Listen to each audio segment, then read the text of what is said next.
Good afternoon, everyone, and welcome to this briefing session one, organized for all the participants in NTPC Global Management 2025. Um, it's gonna be a very interactive session that we have prepared for all the participants, but I would like to just allow 2 or 3 more minutes to wait for all the participants to join the session, and then we will share. Then we will continue commence with this discussion.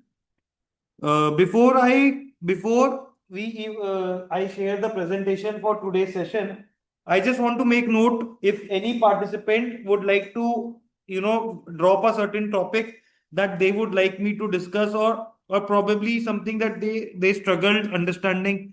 If any of the participant would like to communicate any particular topic that they want me to explain bit more in detail.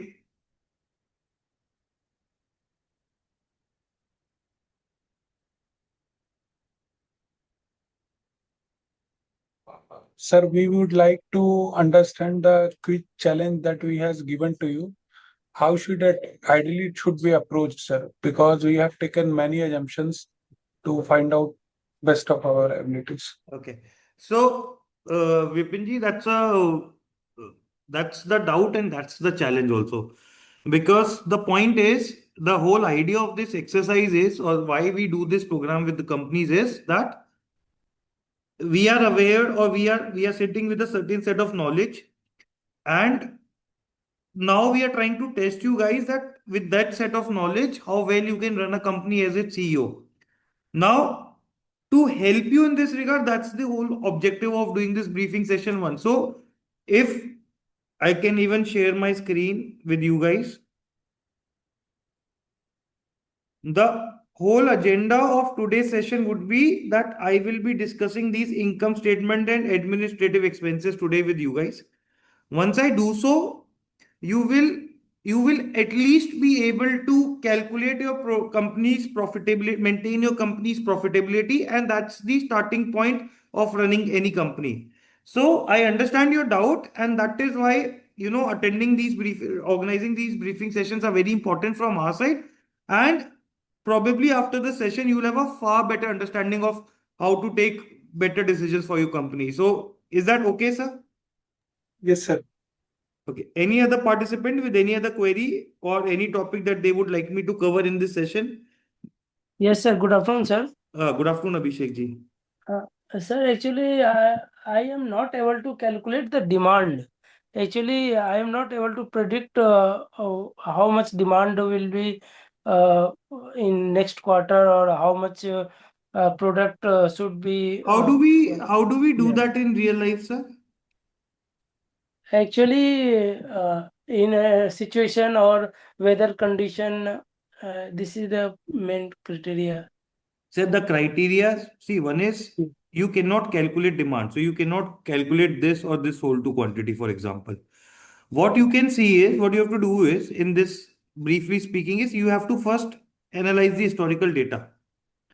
Right? Okay. What is the progress of the company as per the historical trends? Is the demand growing or is the demand stagnant over the quarters? And then you have to also consider the seasonality factor, wherein it is mentioned that the sales are highest in quarter 4 and minimum in quarter 1. Yes. Right? Because quarter 4 is the festive season. Right? Now, with this basic assumption, whatever changes you make in your decision making, for example, if you increase your advertisement, that would have that should get you a higher demand. If you decrease your prices, that should get a higher demand to a certain level. Then, if you launch a new product, that should get you a higher demand, right? But then the question that we over here is, how much do you wish to deliver in the market? And I will discuss this little bit in today's session. So this is something that we will discuss. But this question of demand versus supply, I will, again try and spend some 5-10 minutes during the session on this topic. Is it clear? Is it okay, Abhishek ji? Okay, sir, but I have also one more question. Yeah. That how to maximize, how to utilize maximum assembly time, because We will discuss that today. yeah. Okay. Hello, sir. Yeah. Hemanji, So go can ahead. you discuss about land utilization part, Uh, especially okay. So, I think it was Hemantji, right?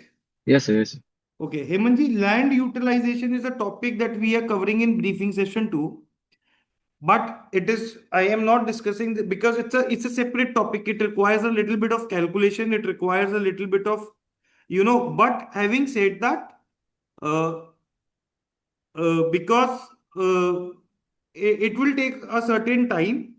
So what I would suggest is, if you want, post this session and during this round, we can always connect and I can help you with your doubt on the land utilization. But to make you understand 100% of it, I would have to create something like this, what I've created today for income statement, and which I will anyways do in briefing session 2 or 3. And but give it a little thought. It's not that difficult, but it is something that I will be covering in next briefing session, and I would like to stick, the topics that I have prepared for everyone in today's session. Is that okay, Hemanji? Okay, sir. Okay, fine. Thank you. Okay. Any more participant? Yes, good afternoon. This is Reena. Yes, Reema, I ma'am. would like to ask, what are the resources if we want, will be available in the current quarter, if we plan in the same quarter, and what are the resources if we plan in this quarter will be available in the next quarter? What do we mean by resources? Like if I buy a machine, if I place an order in this quarter, it will be available in the next quarter. Correct, Like correct, in correct. terms of the manpower, also in terms of Okay, okay, okay, okay. So agents, I think I can agents, answer. manpower, machines, Okay, I so think I that can the answer planning that. need to be done. Yes. Yeah, I can answer But that. And planning need to be done in advance or in the same quarter it will correct, be. correct, correct, correct. So I think I can answer that. And what I can also suggest is everybody can make a note of it. So whatever changes we make in advertisement, it happens in the current quarter. Any change in pricing happens in the current quarter. Of course, quantities to deliver is also with respect to the current quarter. Now, product development, the expenditure happens in the current quarter, and also the launch happens in the current quarter. Again, assembly time, if I change, happens in the current quarter. Premium material, if I change premium material, you can, for any goods that I produce in my factory, it would happen in the current quarter. Subcontracting is for the future quarter. So subcontracting is that if I'm ordering components in this quarter, I will be able to use them in the next quarter. So components is applicable to next quarter. Agents and distributors, any agents and distributors I add will be added in this quarter, but they will start my work for company in the next quarter. Support is effective in the current quarter.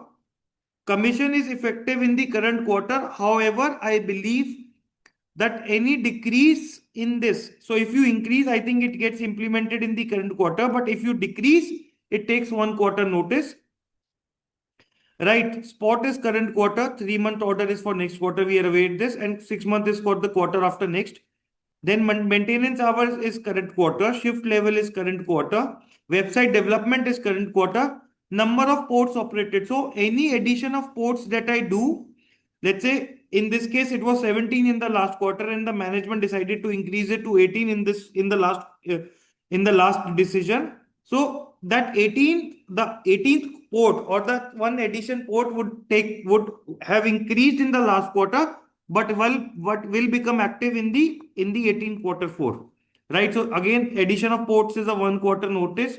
Assembly workers is 1 quarter, so we recruit in the current quarter and they become available for work in the quarter after next. Same is the number to train. So we train machinist workers in this current quarter and they get recruited as assembly workers in the quarter after next. Wage rate is current quarter, management budget is current quarter, staff training days is current quarters. Issue of repurchase and dividends are current quarter, term loan is current quarter, term deposit is current quarter. Machines to buy is you order the machine in this current quarter, but you will be able to use that machine in the next quarter. Machines to sell, you will sell a machine immediately in this quarter. Factory extension, you will extend your factory in this quarter and that extended space will be available in the future quarter. Insurance plan is the current quarter and both the decisions are in the current quarter. So I hope Reena ma'am, your question is answered in that sense. Yes. Yeah. I think you should just mark what are the availables in the next quarter. That is enough. Rest everything, most of the things are in the current quarter. Only few things are available in the next quarter. If you can just highlight those things. That Okay, what I will do is I will send or create a PDF on this and send Yes. it with all the participants in the group. Right. That is important to decide, take a decision. Anyways, it is mentioned in the manual. Yes, but need a consolidated thing basically. Yeah, We I have will read do it. this. Yes. Thank you. Yeah. Okay. So with this, let's move on to with the briefing session. So I have changed the format of briefing sessions this year. So this is the first time that we will be doing this kind of a briefing session. And the whole idea of this today's briefing session is that if I can help you understand the expenses that are reported in the financial statements, I believe that your decision making process would improve. We'll have a more competitive round because with this calculations that we have created, you will be able to take the better decisions in the upcoming competition, and also you will be able to a certain extent evaluate your profitability on the basis of your decision making process. Now, before I start this session, make sure, like, this is, I have done this calculation on his year 2018 quarter 3, right? Now let's say if you want to copy this particular to a new management report or different management report, make sure you monitor all the sales and the placements that I have done. Otherwise, because everything is connected to these variables in the management report, to the formulas. So one way is I copy those variables from the management report in these 4 sections, or I copy my calculations to that particular management report. So you just be very cautious when you copy these formulas. Always my advice is try and understand how I have made these calculations. And once you do that, I believe even if you don't copy, you will be able to quickly calculate, right? So Where this sheet can be downloaded, sir? I will share after this discussion, I will Okay. share this, sir. Okay. Right. So I'm going to start with income statement. All these that are marked in orange, I will not discuss in this particular session, right? Because these are, I might discuss a little bit on these part, but all these that are marked in orange, I will not discuss because they are a topic for a different discussion. But rest all, I will cover the income statement, and that's probably a huge part of the business simulation that we are working on. So the first variable that we have to discuss, so income statement is the profit and loss statement. So I account for every revenue I have earned in this particular quarter. I deduct all my expenses in the current quarter and I get my profit. And that is the whole description that the income statement is trying to explain, right? I am sure everybody is aware about that. So the first part of the income statement is revenue. Now in revenue, there are 3 parts. The first is the direct, the revenue that we earn by sale of goods. So if you'll see, what I have done is I have copied so every quarter you will take the decisions of pricing. Whatever pricing decisions you take, I have copied the prices over here. And then I have copied the sold to quantities, right? I have copied the sold to quantities over here, and we get the sold to quantities over here. Now let's say, and now if I multiply these sold to quantities with my pricing, I get my revenue from product sales, which comes as 2786242, right? Now this is, I have done this calculation for 18 quarter 3. Now let's say when you are trying to calculate, make this similar calculation for your next decision cycle, I would suggest the best way is you put these quantities to deliver plus the warehouse stock that you have, and assume that whatever you are delivering to the market gets sold. You can put those values over here, or you can assume that the warehouse stock, whatever quantities I am delivering, will be at least be selling, and I would like to keep the warehouse stock as a continuous warehouse stock. So you this is something that you would have to predict for your future quarter. Ideally, the best way is whatever decision you are taking quantities to deliver, You can put them here. Right now, I have put them in I have taken these variables from the sold to quantities, right? I multiplied them, I get 2786242, right? Now the second part of my revenue is from the scrap. So if you will see in my resources and product section, I have a certain quantities under rejected. So we earn a certain revenue from these rejected quantities, which is what is mentioned is that for every quantity of rejected good of P1, we earn a revenue of 40 euro. For every quantity of P2 rejected, we get 80 euros. For every quantity of P3 rejected, we get 120 euros. So I multiply this cost with the respective product and I get 13320. Then there is another source of revenue, which is revenue from warehouse stock sold due to launch of new product. So whenever you launch a new product, whenever this you take decision as one, whatever is your warehouse stock, right, of that particular product will be sold off. Now, what price that is sold off at this we are not discussing right now. You can assume that even if your calculation, even if you calculate these two, you will be at least making a decent calculation, because this is only be and this is going to be only a plus in your revenue, for instance, right? So this is a discussion that we will do in the next briefing session. But for now, I have explained that there are three parts of sales revenue. One is the direct sales of the product, then a revenue that you earn from the rejected goods, and the third part is the warehouse stock that is sold off at a discounted price whenever you launch a new product, which we will discuss in the next briefing session. Apart from that, is the structure of sales revenue clear to all the participants?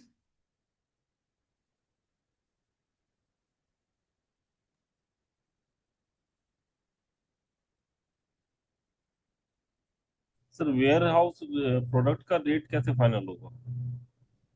That is what I'm saying, sir. This is something we have to do the valuation calculation.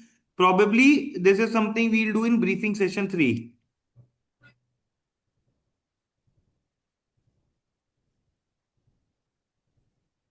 Is that okay, sir? For now, you can neglect this as a part of revenue for now. ठीक. Okay. Any more doubt on the revenue part? So now, let's say you would have a question that for the next quarter, when we are taking this decision, we will not have the sold to quantities. So how do we take a decision in that particular scenario? So like I said, the best scenario would be like you can calculate, if you add up your quantities to deliver plus your warehouse stock, that is the maximum that you can sell in that particular quarter, right? So you can enter those values and assume that if what would be my revenue if I sell all my quantities, or you can add a multiplying factor like 0.9% or 0.8% for your profitability analysis, right? And what I've also done is whatever values I'm calculating over here, the values are getting copied over here as well, so that we are trying to assess the best way, get the best value over here. We will be able to calculate our income statement over here as well. So you don't need to worry about that. So before I move further, any doubt on the sales revenue part? Yes, I have a doubt. You Yes, said that quantities you are calculating based on the stock, warehouse stocks and the quantities available with the agents or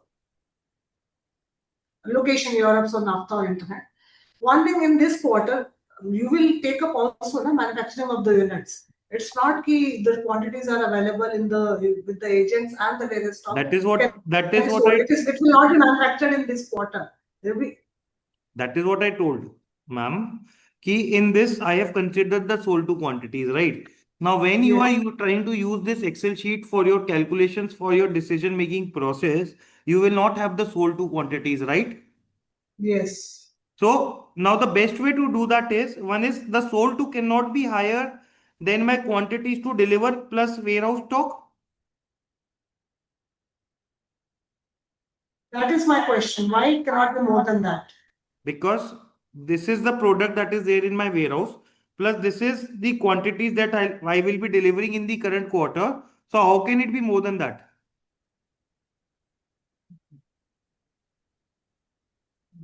This is what you would be producing in the current quarter, right, ma'am? Okay. Actually, we can go for increasing our We have to, inventory. yeah, we have to decide In that how much case, we are we can delivering. increase the sold to quantities. Sir, 1 second at a time. Reena ma'am, go ahead. I'm asking, it means we have to, change the quantities to deliver to. Like, Yeah. So quantities is to deliver is a decision that you have to take how much you want to deliver in the market. yes, that will, ultimately calculate the sales revenue. Yes. Yeah. And so that's what I'm saying. So your sold to quantities cannot be more than this plus warehouse stock, right? Because if you sell everything, that would mean this would mean that you have sold everything, right? So now Yes. for the safer calculation, what you can do is you can put those values over here, the sum of them, and then you can add any, as a management, you can decide any, let's say 90%, we would like to have at least 10% in the warehouse for each product. That is a decision that you guys can take.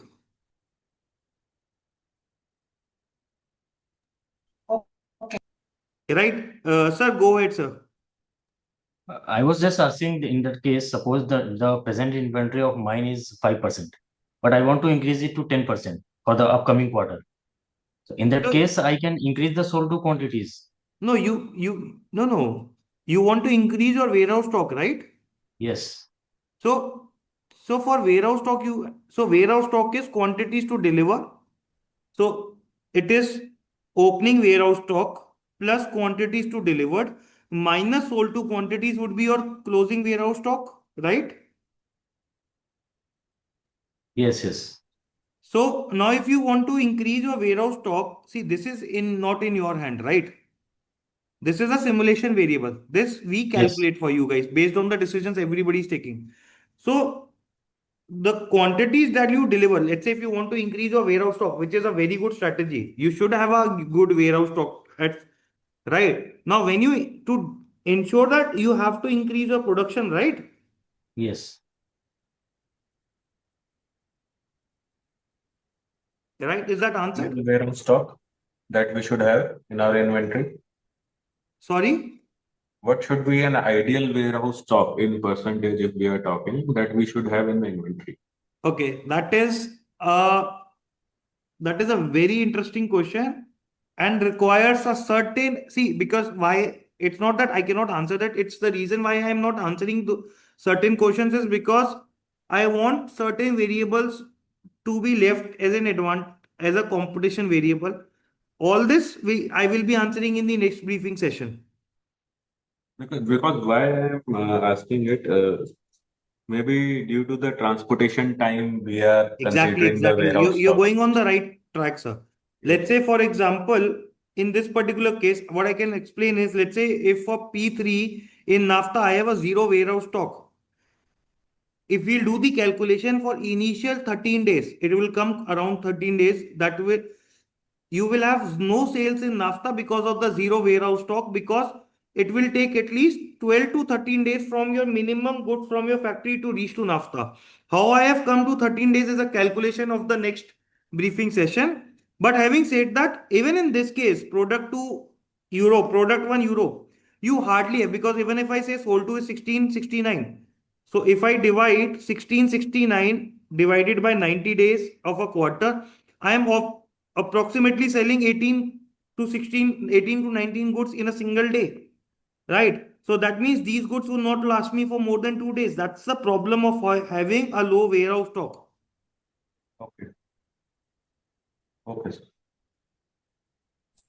Sir, while going through the trial runs, I observed that there is a quantity, there is a word rejected, lost or destroyed. So how do we calculate it and how it is? Again, this is a simulation variable. You cannot calculate this. So what is the meaning of simulation, sir? It can go sometimes high, sometimes low. Yeah, because this is how we make it realistic for you guys. Like when this, these are the complexities that we create in each quarter. It is not constant. How can a variable like this be constant? But that again, that is a wastage and loss. And so how can we minimize this, sir? You cannot that because this is gonna be happening for all the teams.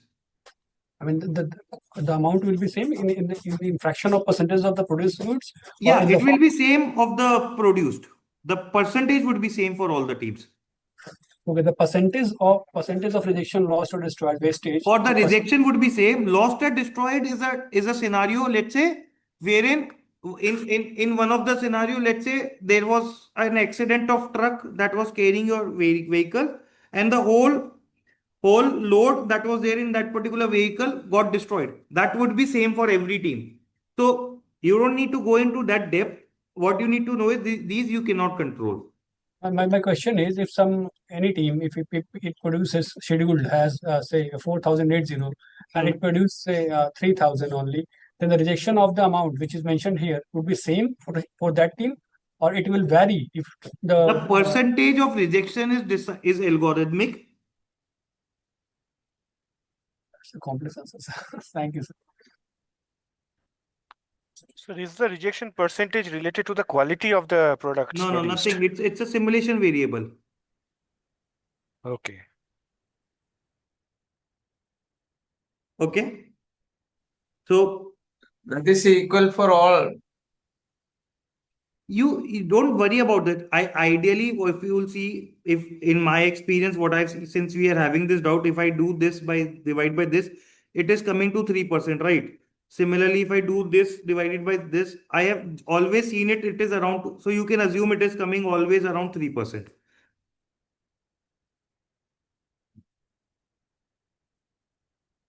Sir, if some company, It is coming to 3%, right? if any company is investing more in quality and it is having good products, then the rejection should go to 2% and by 5%. Okay. Why fixed 3%? Okay, why I'll tell you, because this rejected, it is rejection is happening after. So there is, okay, let's understand this way. You have three decisions to improve your product quality, right? One is through machining. This one, premium material will happen in the machining stage. This will take place in the assembly stage, and even this will take place at the assembly stage. Now, when the stages are different, it is not, I mean, how do I explain it? Because the stages are different. That's why it is not generally specific, because let's say if you are spending more in product development, that only takes place as assembly. But if let's say there is a problem at the machining end, even if you are spending huge amount in assembly, the rejected quantity which remain the same, right, sir?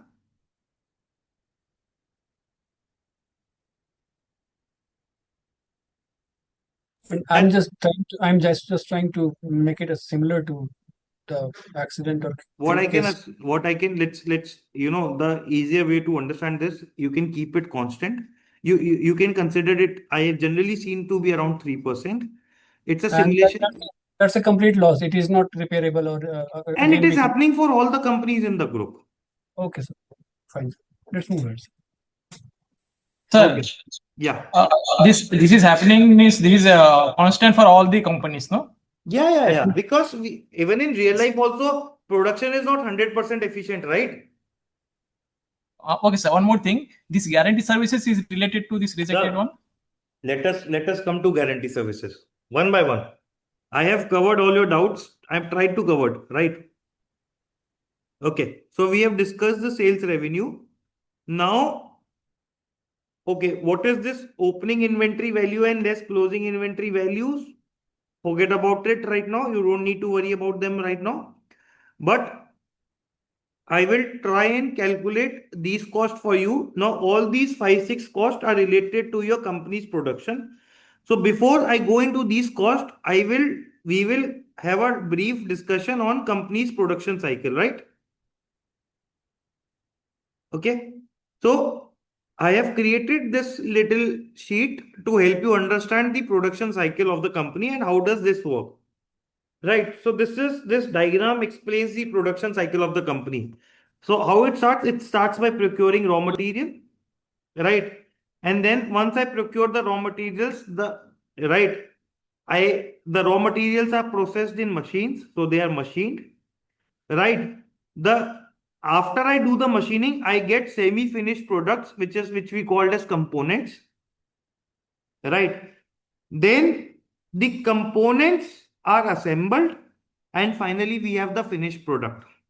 right? This is the production cycle of the company, right? Now let's say if this is my decision of quantities to deliver, so I have copied the decisions that the management took in this particular quarter, right? If this is my quantities to deliver, so let's try and calculate how many raw materials I need in the first phase. So as per the manual, the raw material content per unit is product 1 is 1 unit, product 2 is 2 units, product 3 is 3 units. So basically it's like the raw material is same for all the three products. It's just that product 1 would require only 1 unit of raw material, product 2 would require 2 units of raw material, product 3 would require 3 units of raw material, right? So if product 1 requires 1, product 2 requires 2, product 3 requires 3. So if I sum product 1 quantities, multiply by 1, I get total units I require for product 1. Similarly, 2 into some of these quantities, I get raw materials I required for product 2. And similarly, I have done it for product 3, right? Now, let's say if I have, hold on. Okay. Now let's say if I have taken a decision of 0% premium material, then I would need all this quantity as my basic raw material. If I sum them up, I would need 10,616 raw materials. So that means when I take decision in this particular quarter, even I had in this particular, that's why they took a decision of 12. Not, you could have taken 11 as well, but why they have taken 12? Because they knew that certain quantities of goods would also get rejected. That's why they have always ordered more, because whatever is the balance would end up, like in this case, 1051 was in the closing stock, right? So this is at the 0% premium material percentage. But what if, let's say, in next quarter, I decide I want to have 5% as my premium material content. Now, how does this work?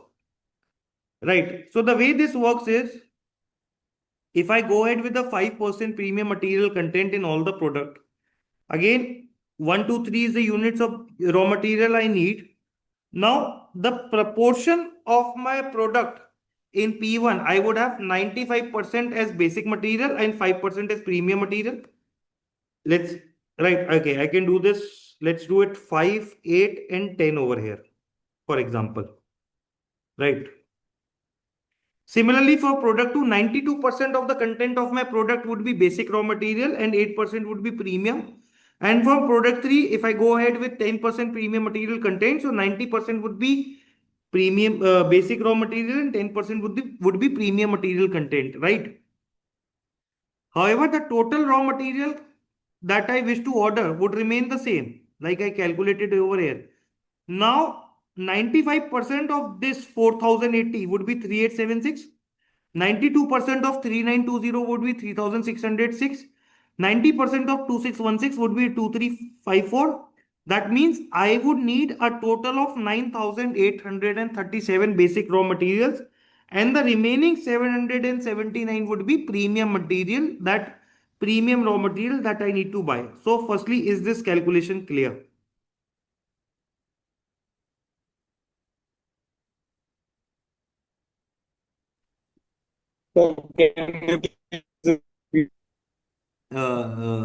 Lalitji, can you go ahead?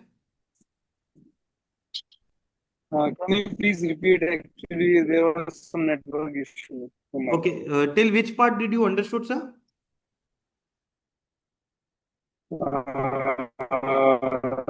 Did you understand this 10,000? Did you understand this 10,616? How I got this? Yes. Right. Now let's say I got it. let's say this was at 0% premium content.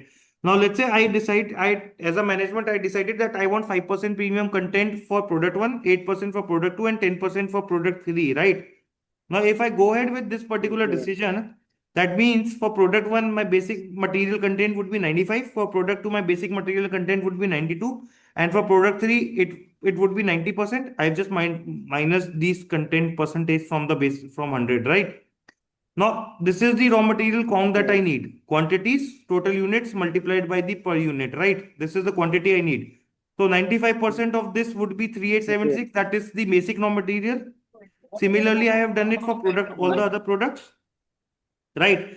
So I need 10,616 raw materials. If I go with a certain premium, if I go ahead with this premium material percentage, I need 9,837 as basic and 779, that is difference of this minus this as premium, right?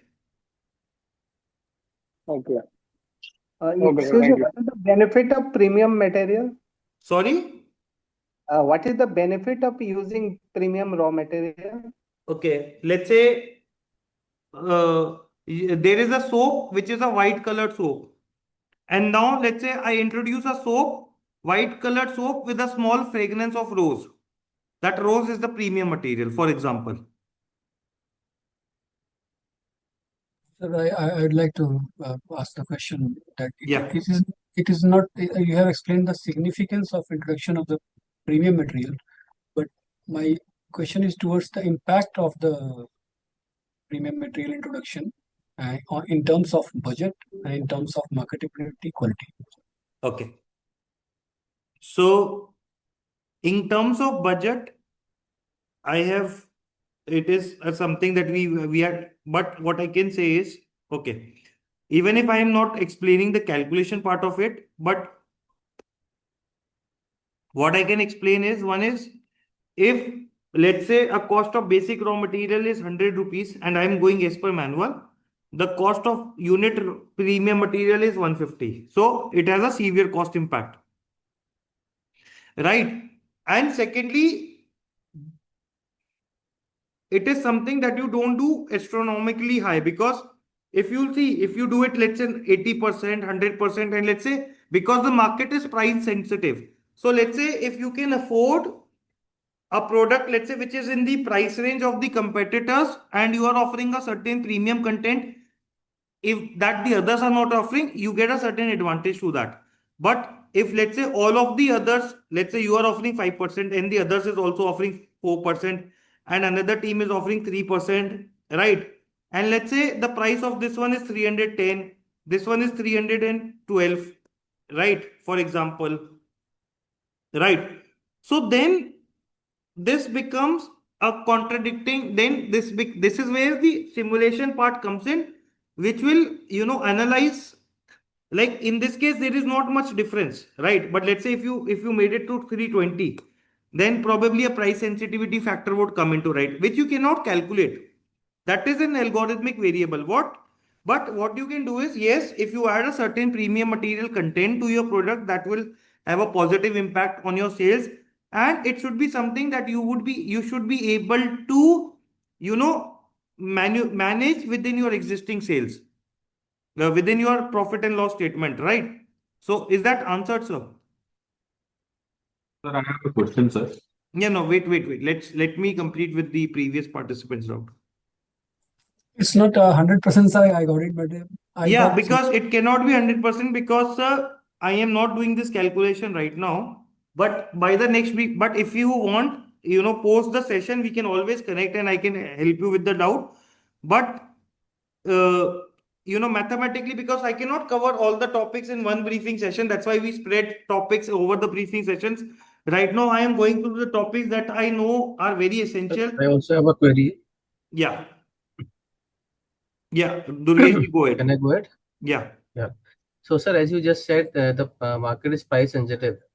So, how do we plan as a strategy whether we go for differentiation or cost leadership? See, one is So, that's why we are doing this income statement, right? Now, So once is you there- is have your there- own income like, statement, No, you is will be there, able to see just, what to. wanted to continue. Yeah, go ahead. complete my So sorry, question. sir. So sorry. Yeah. So, like, how do we see what is the price elasticity of the market? Like, if I make a premium product and if I want to sell it higher, like, Okay. so are customers there in the market who are willing to pay premium? Okay. So again, this is what I was trying to answer. One is,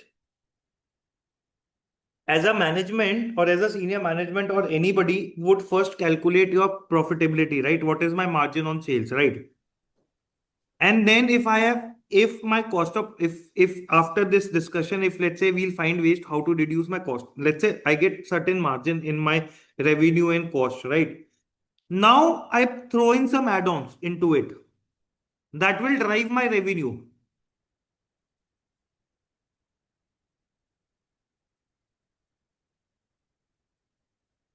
Right? Are you understanding, sir? But Yeah, what yeah, is, yeah. Yes.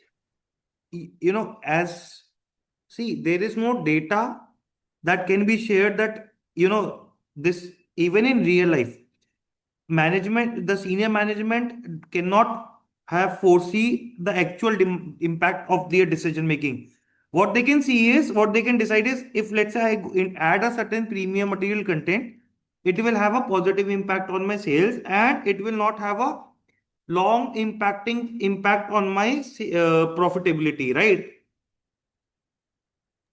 So, sir, I got your point. So, basically, what you are trying to say that it is not a pure commodity market. The premium content will be valued, and it will be suitably rewarded in the market. You see, what, for example, let's say in the group information section, you will have the pricing of all the companies, right? Again, this would again influence a lot of your decision making process. And let's say if the group is selling lower and you are struggling in demand because of the price sensitive created by the other companies, so you would considerably bring your prices down. You would be forced somehow to bring your prices down. Now when you are trying to bring your prices down, you would have to cut down on certain luxuries, right?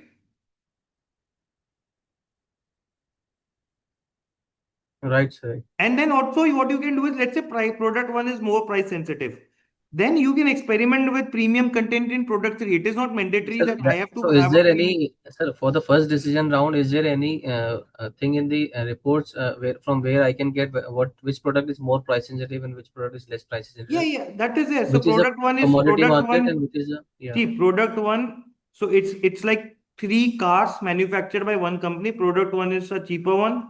Product two is an average product. Product three is the luxury good.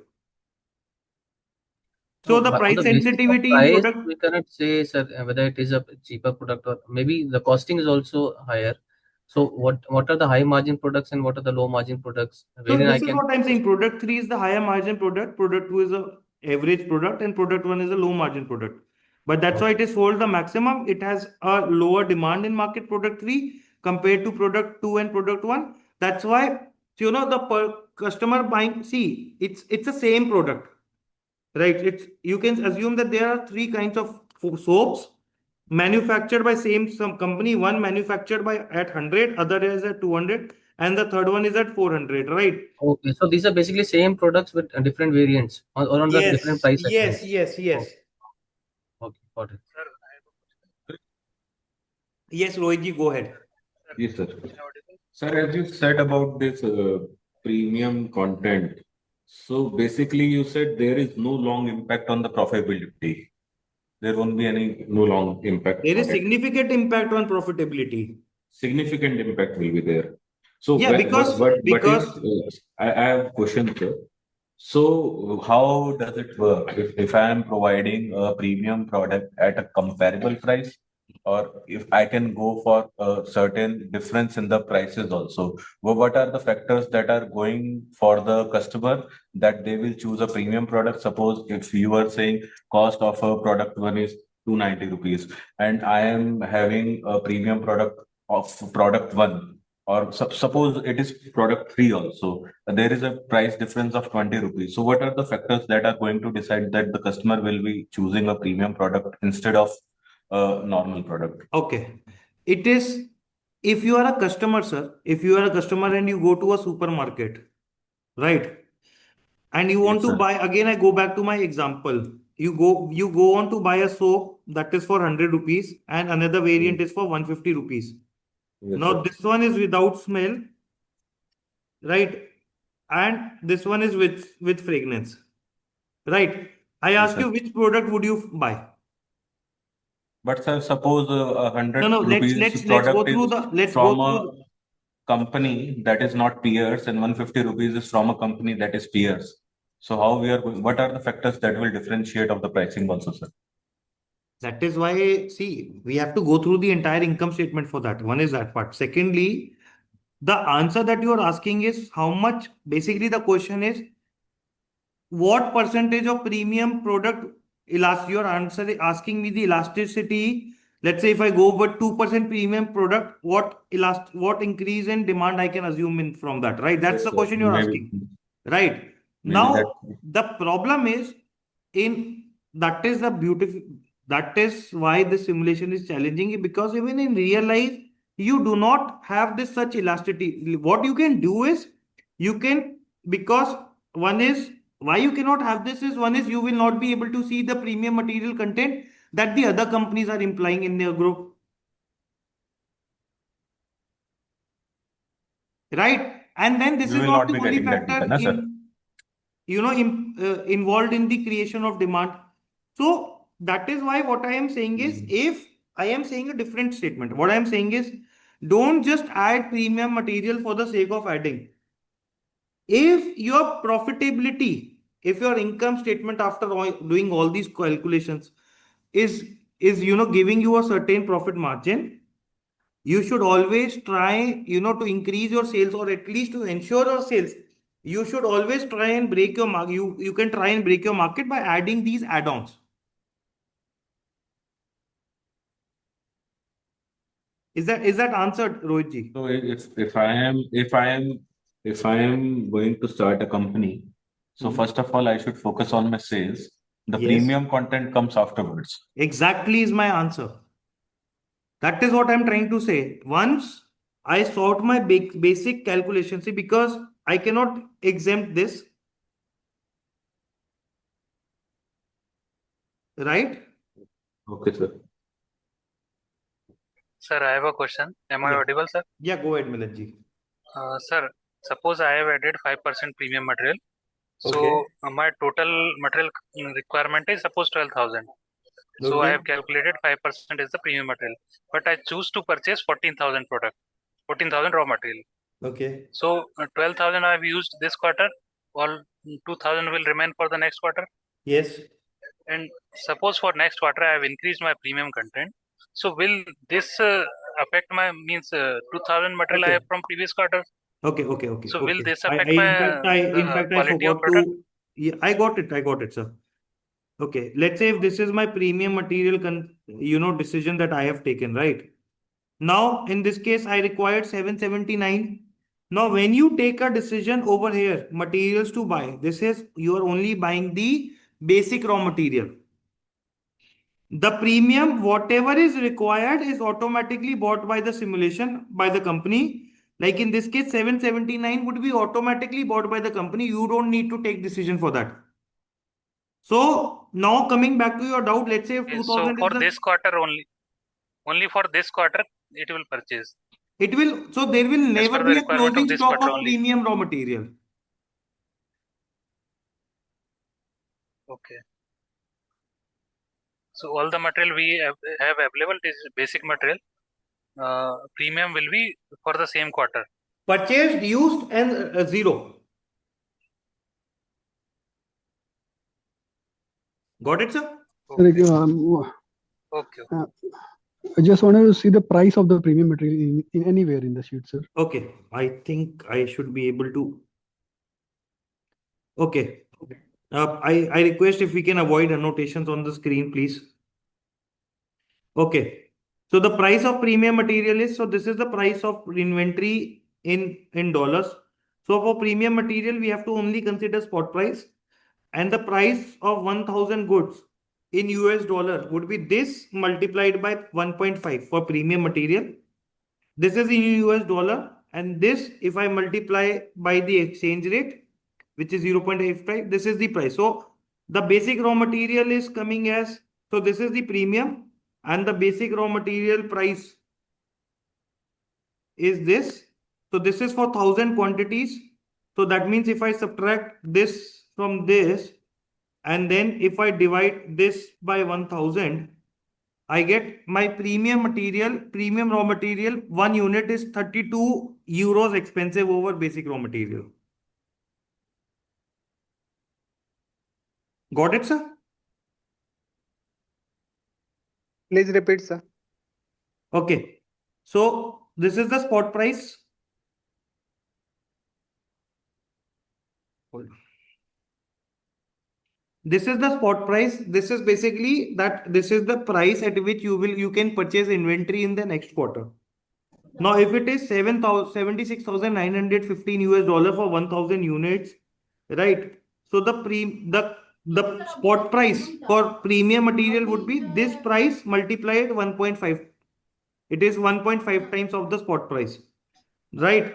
Now I have to, for our accounting, because all our accounting is taking place in euros, right? So I have just Right, sir. I have just converted them into euros, the spot price into euros and the premium material price into euros, right? Took out the difference of both the prices and divided it by 1,000.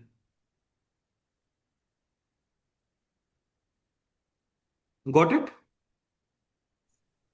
I'm sorry, sir, but it's not 100% clear to me. I just wanted to know if the price of raw material is given is there in the previous sheet you shown to us, right? Okay. Let me do it. Then the because price of the raw material is given, then there should be the price of the premium material too given over there. No, it is self-calculated. This is the spot price that is given, right? This It is is understood. It is 1.5 times, sir. It is written in the manual. Okay, but it's almost understood and sure it's 1.5 times. Always 1.5 times. Okay, thank you, sir. That's I wanted to know. It's just 1.5 times. Thank you, sir. Okay. Right. Premium product will be always sold first. Suppose if I have left, the premium product will always be sold first if it is from the warehouse. No, it's not premium product or non-premium. Products would be same, right? All the products would be same. Suppose I have prepared a premium product this quarter and I am not preparing premium product in the next quarter. It's in warehouse, I have premium So, but the product. product that, okay, so if it ends up in the warehouse, what it is the FIFO is maintained in this. Like whatever is the first stock would be sold first. Basically, in that case, what would happen is first the warehouse stock would get finished and then the new product would be sold. It will be independent of the premium product is there or not. It will be first in first It out. is FIFO. The FIFO is maintained in this. Okay. Okay. So first of all, if also there are some features that are added to a product in the next quarter, if some quantities are left in the first quarter, that will be cleared first. Then the thing I am preparing in the next quarter, that will be cleared Except the later. product development part, because in this case, whenever you launch a new product, the warehouse stock would be disposed of in this plant. Okay, got it. Okay. Okay. Let's move to the next part. Sir, before moving, I have a question, sir. Yeah, go ahead. Sir, I missed this first part, that assembly process, this manufacturing process, left side, this figure.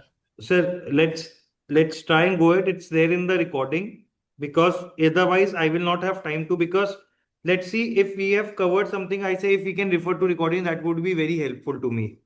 Sir, actually, I wanted to know this one, sir. One shift extra. I can explain. So this is the production cycle. So in this production cycle, there are 3 steps involved. The first part is the procurement of raw materials.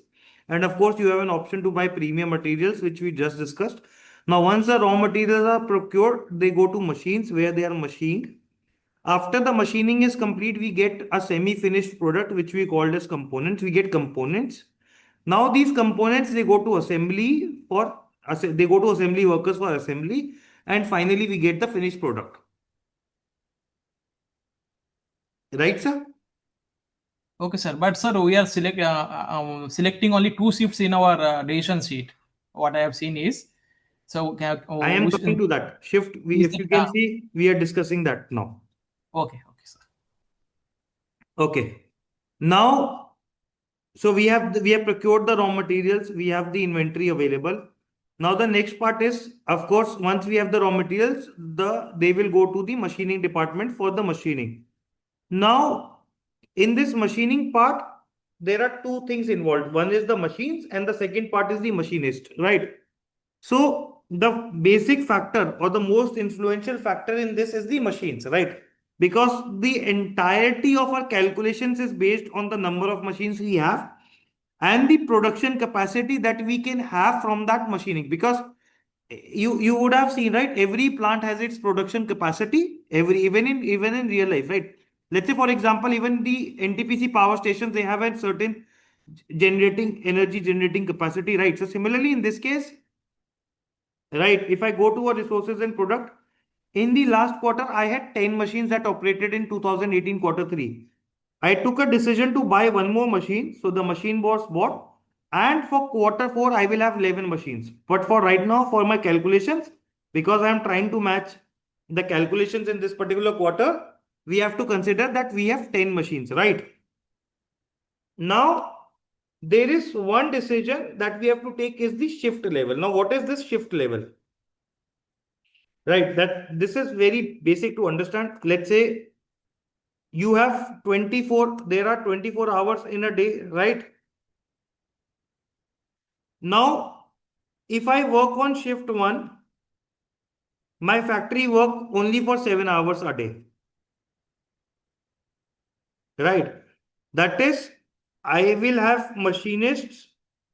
I will have only one set of machinists that will come for 7 hours and work in my factory for 7 hours.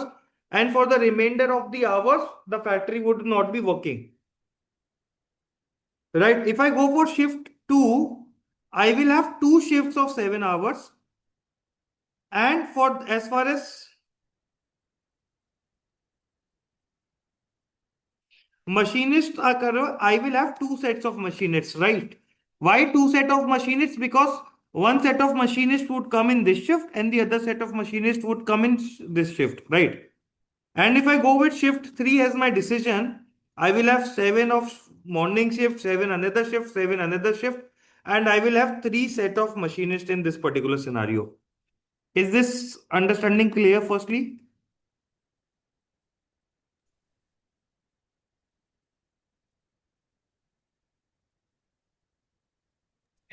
Sir, can you please explain me? Sorry? Sir, can you please repeat? Sir, it's basic, like you have the day shift and night shift, like it's an 8-hour shift in India. Similarly, in this case, you have a 7-hour shift. So if I decide shift 3, that means I will operate my factory at 3 shifts. That means 7 hours, 3 shifts of 7 hours each. If I go with shift 2, I will operate 2 shifts of 7 hours each. And if I go with shift 1, I will operate 1 shift of 7 hours each. Yes. Right. So how Sir, many one question. regarding One manpower? question. Yeah, Bikash, you go ahead. Sir, regarding manpower, in one set means there will be one machine and one man, or 2 machinists? No. 1 machine, 4 machinists.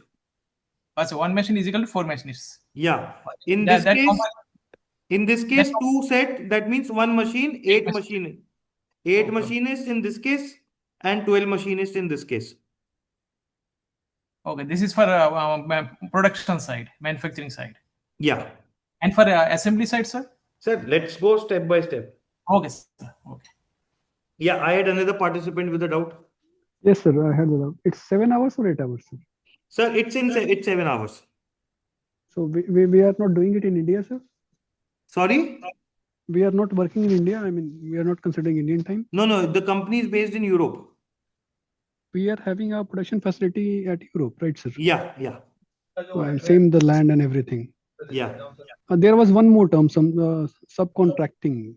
I will come to that, sir. I will come to Okay, sir. Thank you, sir. Sir, how number of machines have been calculated, sir? Sir, this is manual. This is given in manual that to operate one machine in one shift, you need 4 workers.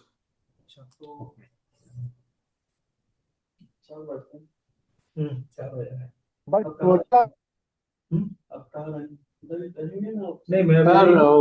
why I need 2 set of machine in shift 2 and 3 set of machine in shift 3? That's what we will calculate in the above discussion. First, we need to understand what is shift level. okay. Any more doubt before I go back to the calculation? The set will be multiplied by the number of machines we have. Now, say if we have 5 machines, then it will be 5. If we have Don't worry about the set part. Don't worry about the set part. This is just I have explained. It's for one machine you have calculated. See, it is basically, okay. Let's say in your plants, the plants must, I believe in NTPC, the plants work 24 hours, if I am correct. Yes. Right. And how many shifts are there? Night shift and day shift? 3 shifts. You have 3 shifts, right? So 8-hour shifts you have? Yes. Let's say if one person in one shift is coming doing in one work, then if you are going on triple shifts, you would need to at least 3 personnel to do that particular work. Yes, sir, that we agree. That is what we are doing. So in this case, when I say one set, that means for one machine, you need one set of machinists in one shift. Now in one set, you need at least 4 machinists. What is given in the manual is to run machine in one shift, you need one machine. For one machine, you need 4 machinists.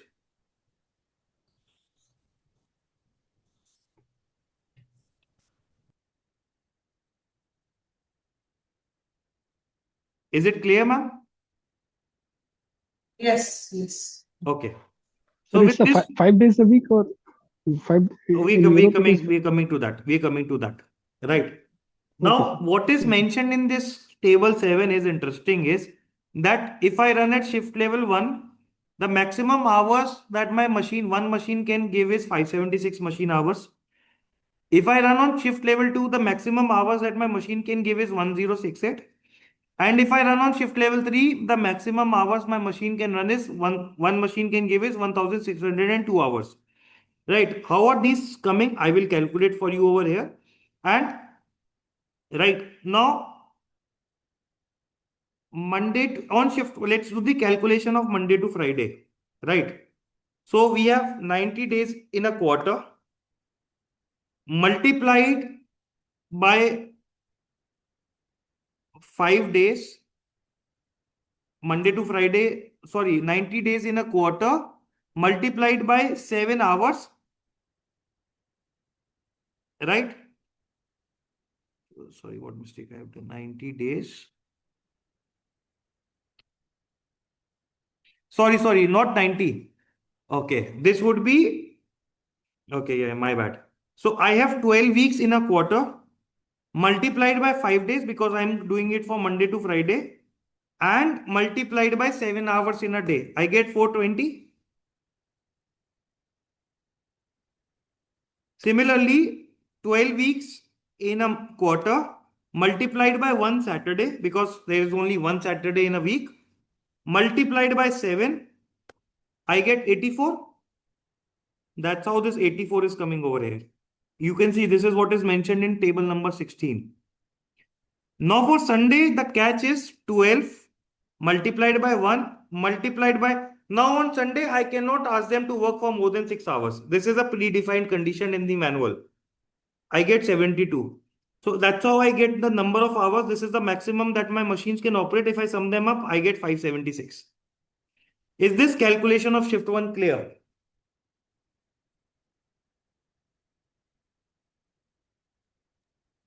Can you explain once more? Okay. What is mentioned in the manual is that if I work on shift level 1, the maximum hours, machining hours that I can get from a machine is 576. So how do I get that 576? So that 576 has to be divided in a week. So I divide them into 3 parts, Monday to Friday, Saturday and Sunday. Why 3 part? Because Saturday and Sunday are overtime, which we will understand one weekdays. But for now, I just divide them into, because see, first we will try and complete the work on Monday to Friday. If it is required only, then we will go to Saturday. And if it is not able to complete on Saturday, only then we'll go on to Sunday. That's why I have divided into Monday to Friday, Saturday and Sunday. Yeah. Yeah. Shift 2 है, Saturday को 42 है. Sir, I'm coming to that. Now, for Monday to Friday, let's say, so there are 12 weeks in a quarter, multiplied by 5 days, multiplied by 7 hours in a day, I get 420. Similarly, for Saturday, 12 weeks multiplied by 1 because there is only one day as a Saturday in a week, multiplied by 7, I get 84. And for Sunday, the condition is that the maximum hours that the workers can work, the factory will operate is 6, not 7. That's why I multiplied by 6 and I get 72. Right. Now let's go for the shift 2 calculation. Now the shift 2 calculation is remaining the same. It is 12 multiplied by 5 days multiplied by 7. But for Saturday, there is a binding condition. This is something that the simulation is created. It is 12 into 1, but it would be only 3.5 hours. On Saturday, the factory, if I am going with shift 2 and shift 3, the factory cannot work for more than 3.5 hours. Sunday is same. If I sum them up, I get 534. But because it is 2 shifts, so I will get 2 shifts of 534 each. So 534 into 2, I get 1068. And similarly, I have done the calculation for shift 3, 534 into 3, I get 1602. So is this calculation clear?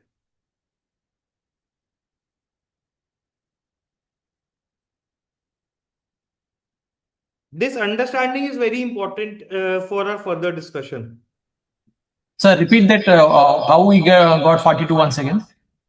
So basically, there was a 7-hour condition, right? So Yes, sir. 12 into 1 into 7, right? If I do 7, I would get 84. But for Saturdays and Sundays, the maximum I can do, for shift 2 and shift 3, the maximum I can do on Saturday and Sunday is 3.5. 3.5 hours. Yeah. It is a predefined condition. Okay, sir. As per manual. As per manual. Not for Yeah. One person participant at a time, please. Can you explain this 1068 and 1602? So we get in one shift, in shift 2, we will have 2 shifts of 534 hours. So I have multiplied 534 by 2.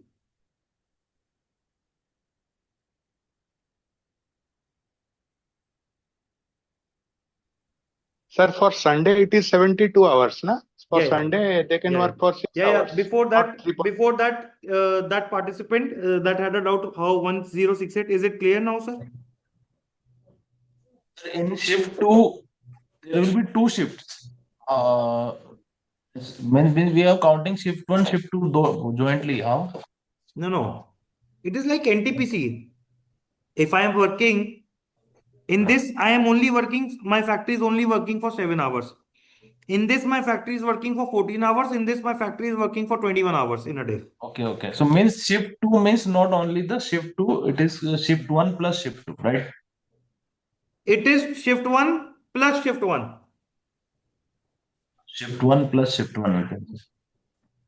Okay. Sir, what is the working hour in Monday to Friday? 7 hours. Yeah. And Saturday also it is 7 hours.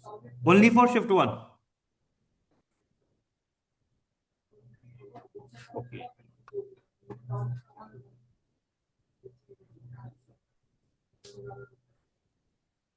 Any doubt? Doubt is this. Yeah. Shift 1 is 1 shift. Shift 2 is 2 shifts actually. But in the 2 shifts, why we are taking 3.5 hours? Means if in a day there are 2 shifts are going on, then there will be 3.5 So that's hours. a predetermined condition in the manual. Because why? I'll give you the logic. Because if basically we need to spare some time for the machine maintenance. That's why, because Monday to Friday is 100% utilized. In shift 1, it can be done after hours. But in shift 2, that's why in shift 2 and shift 3, if let's say because Monday to Friday is not available for maintenance, that's why they've reduced that time from Saturday, and the vendor would not do maintenance on Sunday. Okay, sir. That's what I wanted to know. Because shift 1 means per day we are running only 1 shift, and shift 2 means we will be running 2 shifts per day. Shift 3 means 3 shifts per day. Yes. Okay, sir. That's what. Okay. Sir, this condition is only for Saturday, not for Sunday, right? Yeah. Yes. Okay, sir. Okay. Now we have a quantities to deliver. I just copied those variables from here, right? I have also written an extra Sir, overhead. which What of our is? decision, which of our decisions decide that we are going to Yeah, have which this is the Saturday, decision Sunday we decide? working? Which is the decision we decide? I've just copied. Yes. Everything is formula linked. You don't need to worry about that. There is something premium written there. What is it? So, just a second.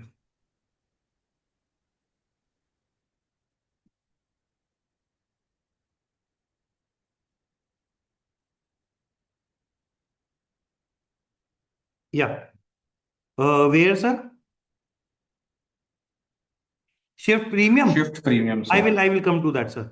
Yes, Now, sir. how I have come to this extra? Basically, this is nothing but produced minus rejected, produced minus scheduled. So scheduled is the decision, some of the decision that we took, right? But extra got produced, right? So I have subtracted them and put them in the extra column, right? Now, this is the machine time that is given to me as per the manual. For product 1, I need minimum 60 minutes. For product 2, I need 75 minutes. And for product 3, I need 120 minutes. So first thing I have done is I've converted them into hours because all our calculation is in hours, right? Now, this was my machine efficiency reported at the end of the last quarter, which is 90.8. How this came, I'm not going into that calculation, but for basically my time would increase by this loss in efficiency. So if I divide by this percentage, I get my, so for product 1, if it was at 100% efficiency, it should have taken 1 hour, but because the efficiency is 90.8, it is now going to take 1.1 hours. Similarly, I have done it for product 2. Similarly, I have done it for product 3. So now I have my hours, machine time are required. I have my quantities. I multiply these quantities with my hours and I get that a total number of hours that I need for machining for delivering these many products into the market is 9400. Is this calculation clear till here? Any doubt till now? Please explain once again. Ma'am, which part was not clear? This summary, the last one that you have summarized. This is minute product 1, 2, and 3, 60, 75, 120. Just summarize it once again. Okay. So this Basically, is the the quantities, yes. This is the quantities I want to deliver. This extra is coming because if you'll see, we discussed, right? Certain quantities that we produce would get rejected, but even they have to be machined, right? So this is basically nothing but this minus this minus this minus this. This is the extra that I am producing.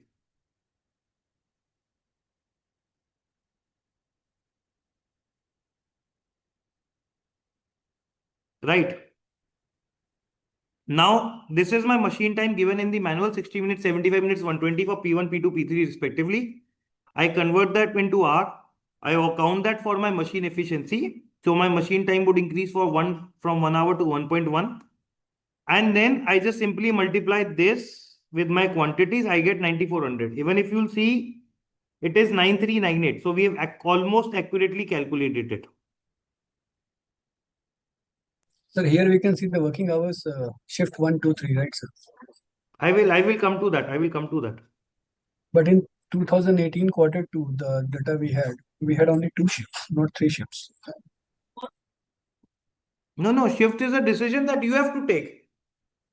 I will come to that. Wait on. Is it clear till here? Okay, so yes. Sir, could you explain the extra quantity again? Sir, extra is nothing. This is my quantities to deliver. This is what I am actually producing. So difference of these things.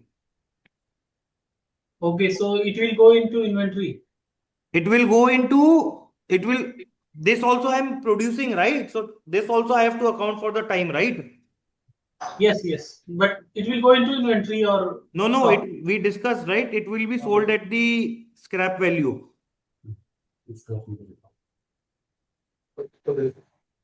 But it is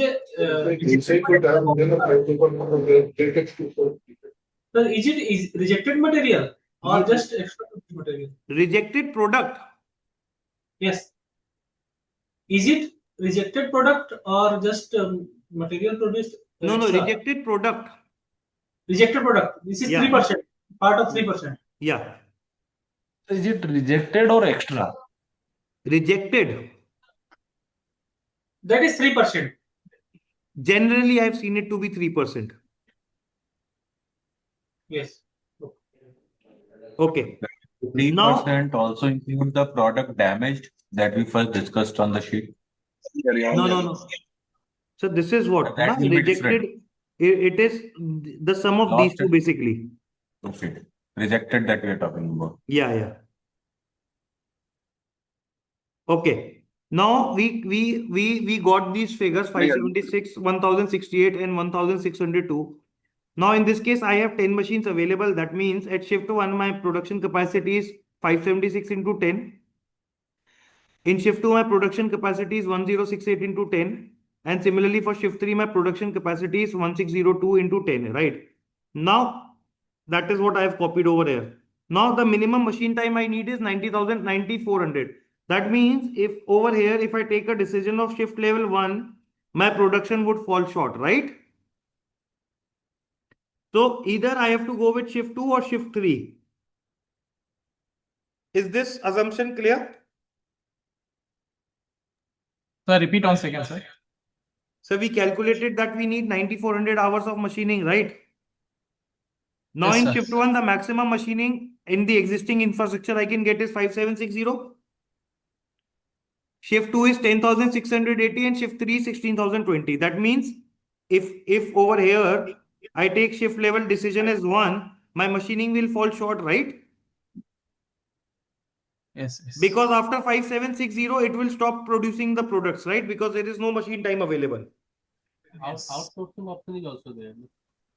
That mistake I committed last time.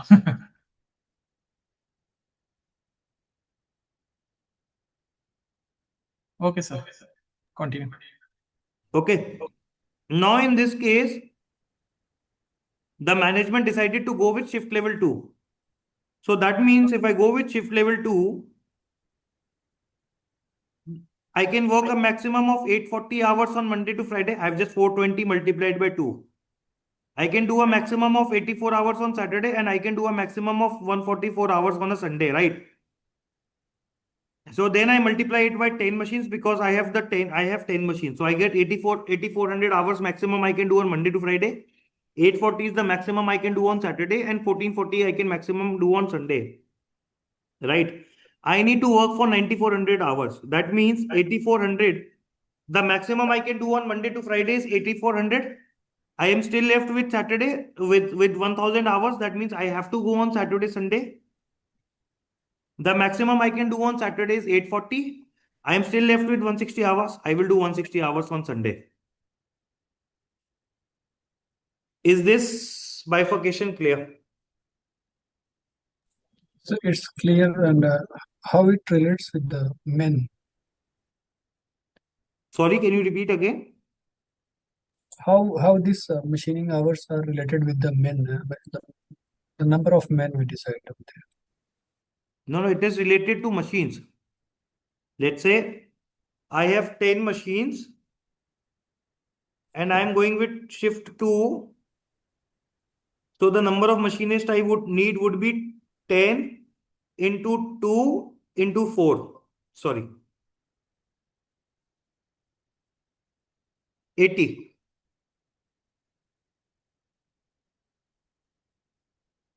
Got it, sir? Yes, sir, I got it. If I try to maintain 2 shifts, then we need to maintain sufficient men too. Don't worry on that. That is automatically maintained by the simulation. Machinists are automatically recruited by the simulator. Sir, I have a question. Okay, sir. Yeah. Sir, if we cross-check the total products produced and with the machine worked, the hours machine worked, they are not matching. The hours machine worked is always higher than the machine hours required. You can check from the management report. Because of the efficiency is decreasing, right, sir? Sir, efficiency is calculated on the hours of breakdown, na? No, we are not going into efficiency right now, but this is the closing efficiency of last quarter. This quarter you will start at 90.8 and you will finish, let's say, with a lower value than this. Okay, so the hours worked will be as per efficiency, and the breakdown and planning will be different. Maintenance will be addition. Yeah, yeah. In This addition to efficiency we will discuss in the next session how it is calculated. Okay. Okay. Finally, we go to the last part of the production, which is the assembly. One question, sir. Yeah. How we are getting that we need a product of 1700 in Europe, NAFTA, the product quantities of 920, intranet No. 1460. I have taken this, copied the decisions from here. Okay. We are talking about pricing right now, about the shift pay premiums and all. No. We will talk that over here, sir, in the machinist wages section. Okay. Are we going to get this Excel sheet? Yeah, of course, sir. Don't worry. I have created this for you guys only, sir. Thank you, sir. Thank you. Okay. Finally, let's move to the last phase of the production, which is the assembly. Now, assembly is very simple. Make sure assembly only works on shift 1. This shift 2 and shift 3 decision is not applicable. Basically, it is, let's say in this case, I have 38 assembly workers I had 38 assembly workers in the last quarter, right? So now 38 assembly workers, the maximum they can work on Monday to Friday is 420. On Saturday maximum they can work is 84, and the maximum they can work is 72 on Sunday. So that means the maximum assembly hours that I get from each worker is 576. My total assembly capacity would be 576 multiplied by 38, which comes as 21,888. Is this part clear? Yes, sir. Okay. Now, you take a decision that is assembly time in minutes. This is a decision that you take. Now, whatever decision you take, I have just copied it from there. First, I have converted that into hour. Then I have also copied my quantities to deliver. I have also copied the extra quantities that we manufactured. Right. Now the calculation is different, easy. This multiplied by the assembly time. Similarly, total of product 2 multiplied by the assembly time. Similarly for product 3. And I get this as my total assembly time. I sum them up. I get 19350. And I divide, this is the total assembly time that I have worked for. In fact, if you'll see, it is 19346. So we have almost accurately calculated it. That means if I divide this by 38, I will get the assembly time that each worker has to work for, which will come as 509. Now again, I have allocated that 509 into Monday to Friday, Saturday, Sunday. So maximum that he can do on Monday to Friday is 420. I am left with 89. The maximum he can do on Saturday is 84. I am left with 5, and 5 he will do it on Sunday. Is this calculation of assembly hour clear now? One doubt in this, that assembly time in minutes, we have to select this part. So this should be standardized, no? Sir, can you be a little louder? I cannot understand the doubt. You told that this assembly time in minutes, we have to select, we have to decide. Yeah. It is given the match. Standard product, how? Okay. So the doubt of the participant is that how do we select the assembly time? So what is given in the manual is the minimum. I think it is 100, 150, and 300 minutes is the minimum that is given for each product. Significance of selecting a higher assembly time, sir?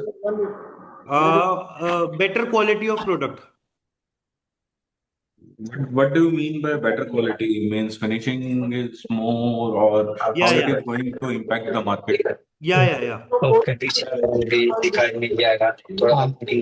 I request the participants to please mute that are not asking the doubt.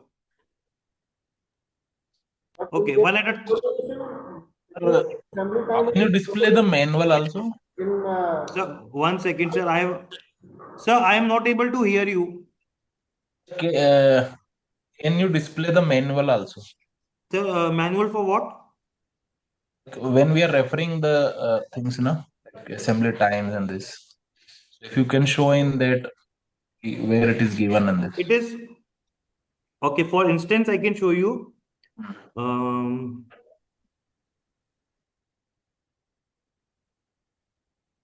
if you go in the table section, it is given 100-minute, 150-minute, and 300-minute.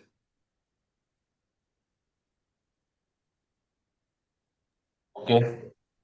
If I am selecting, suppose have you written 117 minutes and something like that. If I am selecting like 125 minutes, so by adding each minute, so what I can expect, how it is going to affect the market.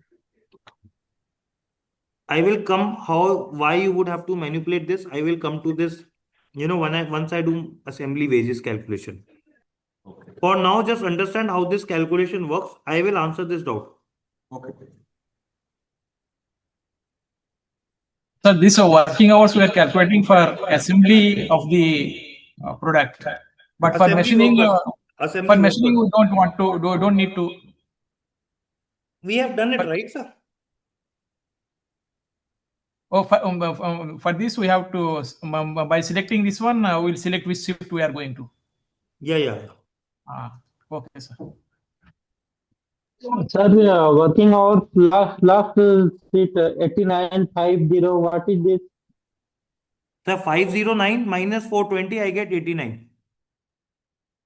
89 minus 84, I get 5. This is just for the calculation to get these values. Okay. The balance hours. That's a total assembly capacity. Is it given? Total assembly capacity? Sir, there are 38 workers. One worker can give me a capacity of 576 hours. So 38 multiplied by 576, this is my assembly capacity.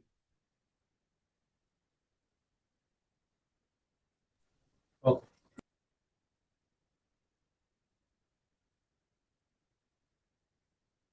Okay. Now, yeah. So show me the workers in the addition sheet. How many workers are in the addition sheet?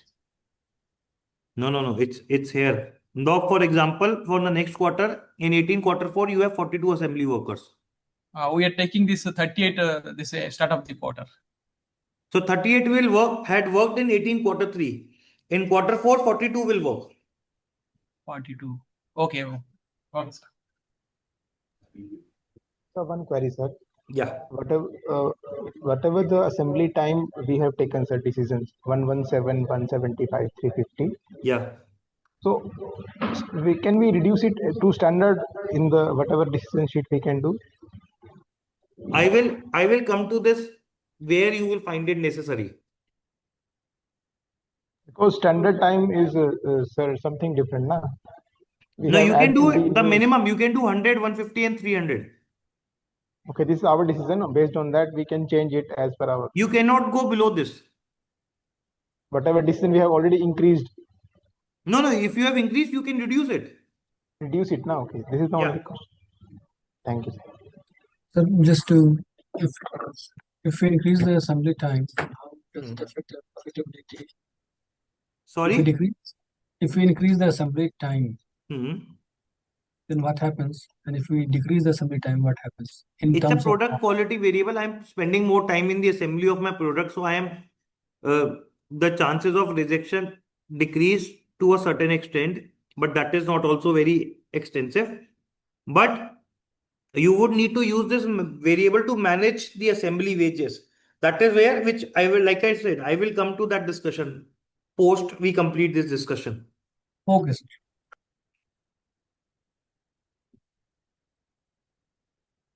Okay.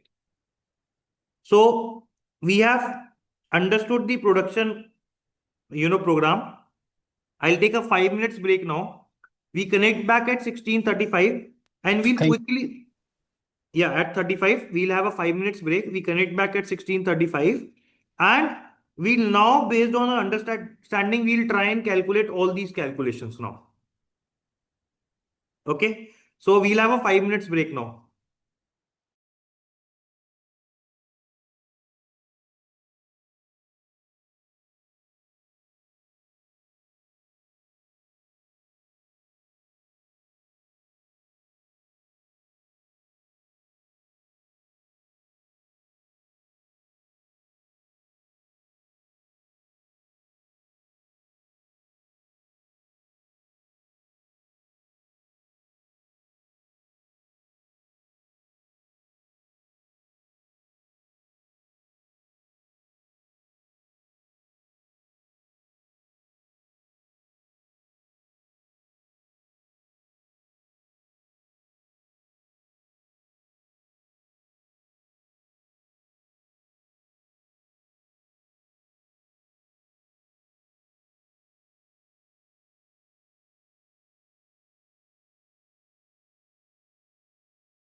Sir, in the sheet we have, are you there, sir? Can I ask something?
Hello.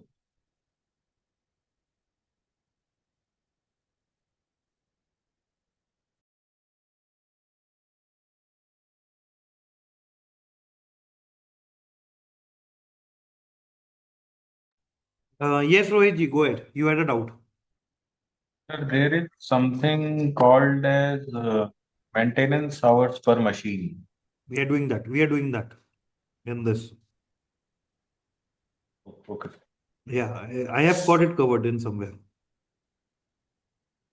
Actually, I wanted to know how it's going to affect my machine or efficiency. What does it affect? We will discuss one by one each all the topics mentioned here. Don't Okay, worry. sir. Okay, sir. Okay, I think we are good to start. So, with that understanding of the production capacity, with the production cycle, let's move ahead to the calculations in the income statement now. The first variable in the income state in the expenses part is the components purchased. Now, this I am giving the calculation. If anybody is clear, they can calculate from here. But for now, and especially for the teams that are taking part in this competition for first time, you should not, you should take this as a zero as a decision for at least for round one. So especially for the teams that are not clear about this components purchase, don't try and take risky decisions in this. You can avoid this for now. And right, so once only when we have a briefing session too, but we'll discuss this in detail. But for the teams that are aware about it, they can use this model to calculate the component cost, right? So right, the next is materials purchased. Now material purchase we discussed. This is the materials we ordered. I've just copied the decisions from here. Right, this was the exchange rate 0. This is the exchange rate in last quarter management report. Okay. Let's say this was 0.84. Whatever is the exchange rate mentioned in this quarter will be applicable in quarter 4. Right. In this case, the exchange rate in quarter 2 and quarter 3 has remained the same. That's why I've kept it's the same value.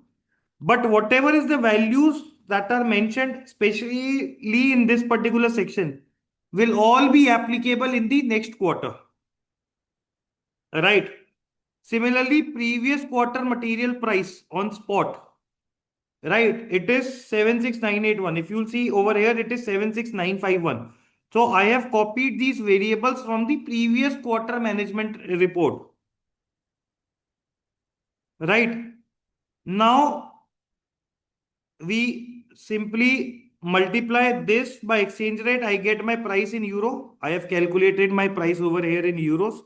And now it's simple. I just multiply this quantities with my price and I get this as my cost of materials purchased, right?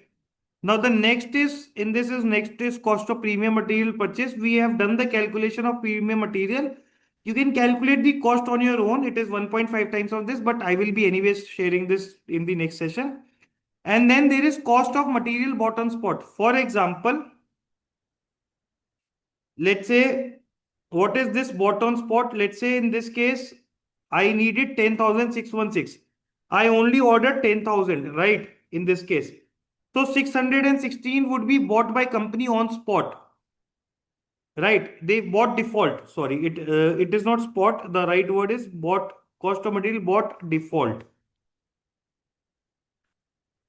Right. So the default will be automatically purchased by the company, and they are at the they are at the 10% higher price to the spot price.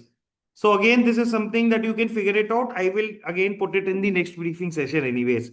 So, but any doubt on this material purchase part so far? Sir, what's this 6 months price and quantity ordered? Sorry? That is, we are planning to procure it for the next, what is this 3 months and the 6 months price and the material ordered? Okay. We are planning to procure it after 3 Okay. months or 6 months. I got it. So you can purchase inventories in under 3 price variants. One is spot price. That means, let's say, for example, I need 10,000 inventories, for example, in all my next 3 quarters. Let's say as an assumption, right? Let's say I would need that in all the 5 quarters, right? Now, in this case, if I have a 1,000, let's say closing stock is at 1,000 in this, right? So that means I have to buy on spot in this particular case another 9,000. Now I know that 3 month and 6 month are cheaper than spot, and right. So let's say, what if on 3 month and 6 month, I take the advantage of this discount and I buy 10,000 over here and I buy 10,000 over here as well.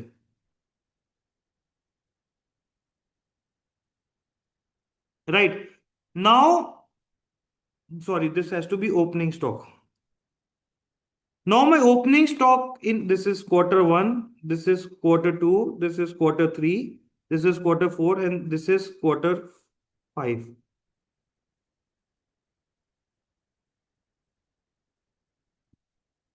Let me do it this way. Okay. Now my opening stock would for next quarter would be 1,000 plus this 10,000 that I ordered last quarter on advance. Right? I have 11,000 of stock. Sorry. My stock would, okay, I have to do a closing stock as well. Let's say I need 9,500 over here. So my closing stock would be this plus this spot plus this minus 9,500 that I need. This would be my closing stock. Is it clear till here? Yes. Yes. Okay. Next quarter, let's say I need 9,800. My opening stock would be 500 plus this 3 month that I have purchased. Right. Now, let's say in this case, I ordered 1,000 quantities on spot. Right.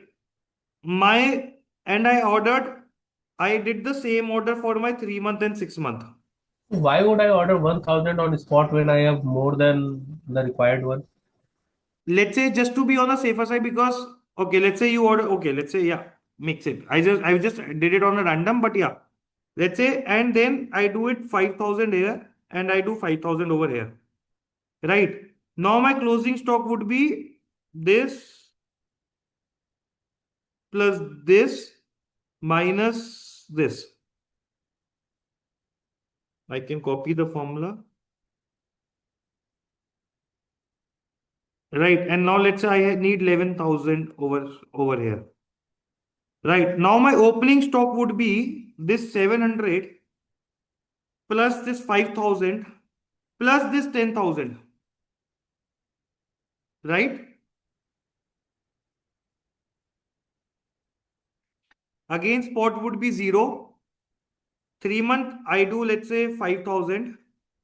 And 6-month, I do 2,000.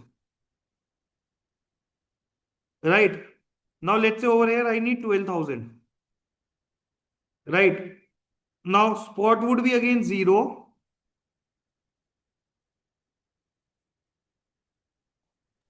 Opening stock will change. Yeah, I have changed that. Spot would be 0. Now I would do 3-month as only, let's say, 5,000 over here. This I will not do because I don't have a quarter 6 to compete. Right. This is my closing stock. This is my this. And let's say if I need 12,000 again over here, in this case, I would have to do 3,000 as a spot. This would be again 0. This would be again 0. Right. Even in this case, my planning was inaccurate because I ended up ordering 3,000 in this on the spot. Why would I order on spot?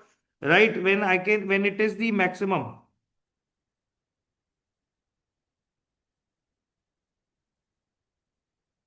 Right. So you have to plan this in this way. Is it clear now? Sir थोड़ा repeat कर दीजिए एक बार.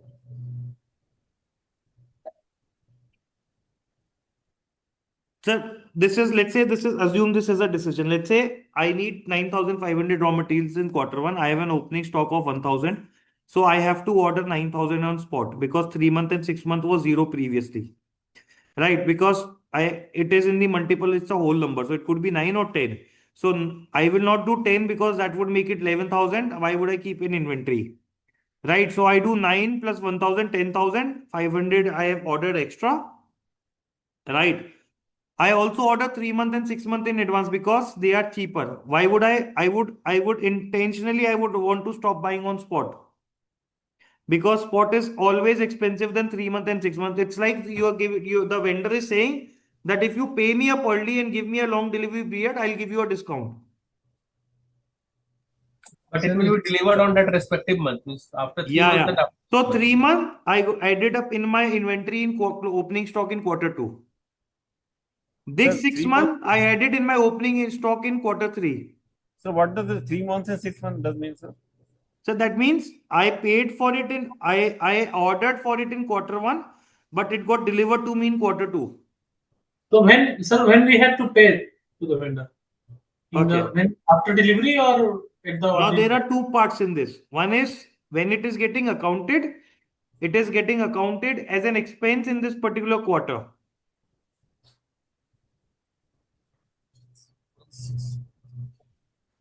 I am paying him as an advance, right? He is my vendor. It is like कि आप मुझे you can give me if you give me 10% if you give me now and if you give me a 3-month period, I can give you a 10% discount. Okay, so all money we have to pay in advance. Yeah. For now, you can understand it that way. Should I delete it from here? Yes. Yes. Please keep this, sir. Okay, you want me to keep it? Yes.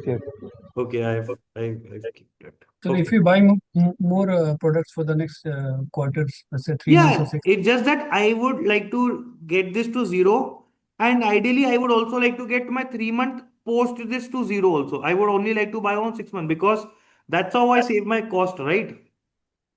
It is not about cost. My question is not about cost savings, sir. My question is about if I order the products for 3 months and 6 months, the payment that I will make, that will be deducted from my current quarter's balance sheet, right, sir? Yes, from the cash flow, yes. Then I will be in huge negative. But in future, you would be huge positive. So the result will be calculated on the basis of the 5 rounds of 5 quarters. That is. See, right now I am buying 29. Anyways, the total is going to remain the same. But this would help you if the raw material prices are increasing. This strategy would help you. That is my next part, sir, that I was going to ask you, sir. If how we can anticipate the prices over the period of 5 quarters, considering the economic scenario. If the exchange rate is going from if the exchange rate is going down, let's say if it goes down to 0.84, right? So right now, whatever inventory was costing me, let's say into 0.85 was costing me this, will now cost me this into a 0.84. It will cost me less. But if the interest rate goes up, it will start. So you have to follow the trend of the exchange rate as one of the factors in consideration of this. Based on the experience, can you tell me, sir, what is the ideal range of the currency exchange which ranges in between? No, you have to see each history would have a different parameter. I mean, it must range between 0.8 to 0.9, or it may go to 0.7. No, it can go above 1 also. That is the main worriness. I mean, central bank rate also may go to 0, may go to 0.5. No, bank rate cannot go to 0. Bank will anyway always charge a certain interest, no? In Japan, it is negative, sir. Sorry?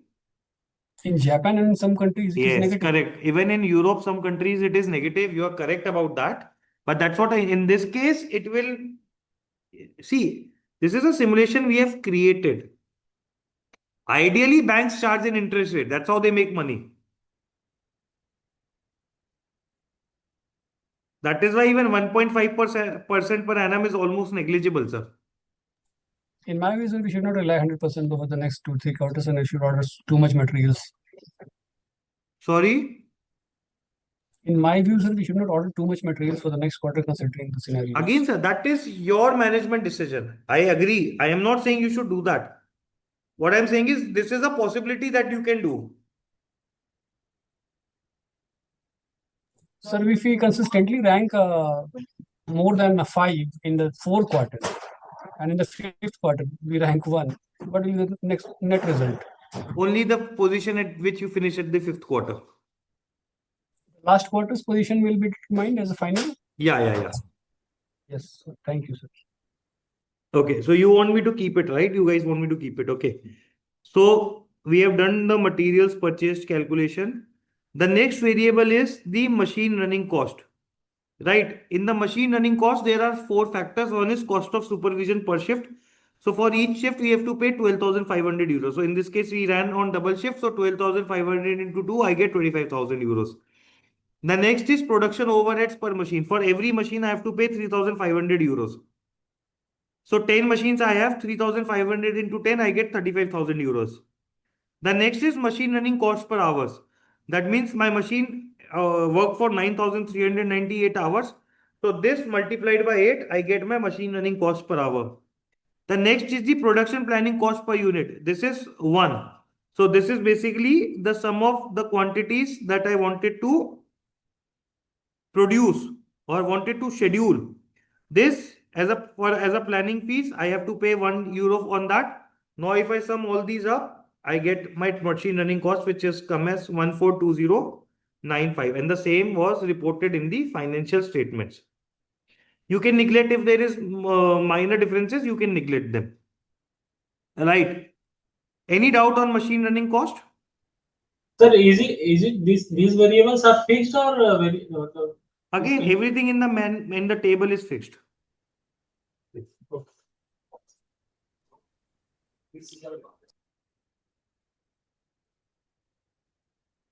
Okay. The next variable that we have to discuss is machinist wages, right? Okay, so we did this calculation of machine hours. We came to 9,400 hours of machining. We did all these calculations, right? Now that means, and we did this calculation that for 94 hours, my machines have to work 8,400 hours on Monday to Friday, 840 on Saturday. On Sunday, we calculated it as 160. Right, but then why have I written it as 306? Because why? Because you have this variable as breakdown. This you have to add on Sunday. Why you have to add is because this was the breakdown. Basically, this is the number of hours that during the shift timings you are gonna pay salary to the workers, but the machining of the product did not happen because there was a breakdown in one of the machines. Right. So on Sunday, I have just simply added that particular hour. Right. Then you take a decision of wage rate which is 12 euros. I have copied that decision of wage rate as 12. Now what is given in the manual is that the wage rate for machinist workers. So this is the wage rate applicable for assembly workers. Now what is mentioned in the manual is that the basic wage rate of machinist would be 65% of this wage rate.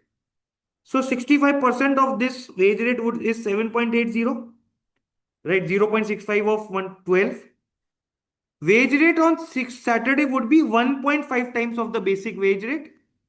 Wage rate on Sunday would be 2 times of the basic wage rate. So now I just simply multiply the wage hours by the applicable wage rate, and I get this my wages that I have to pay on Monday to Friday, Saturday and Sunday. Is the calculation till here clear?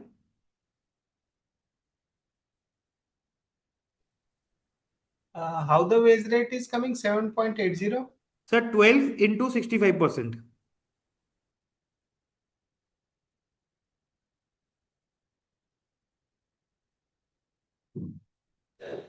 Why 65%? It is given in the manual, sir.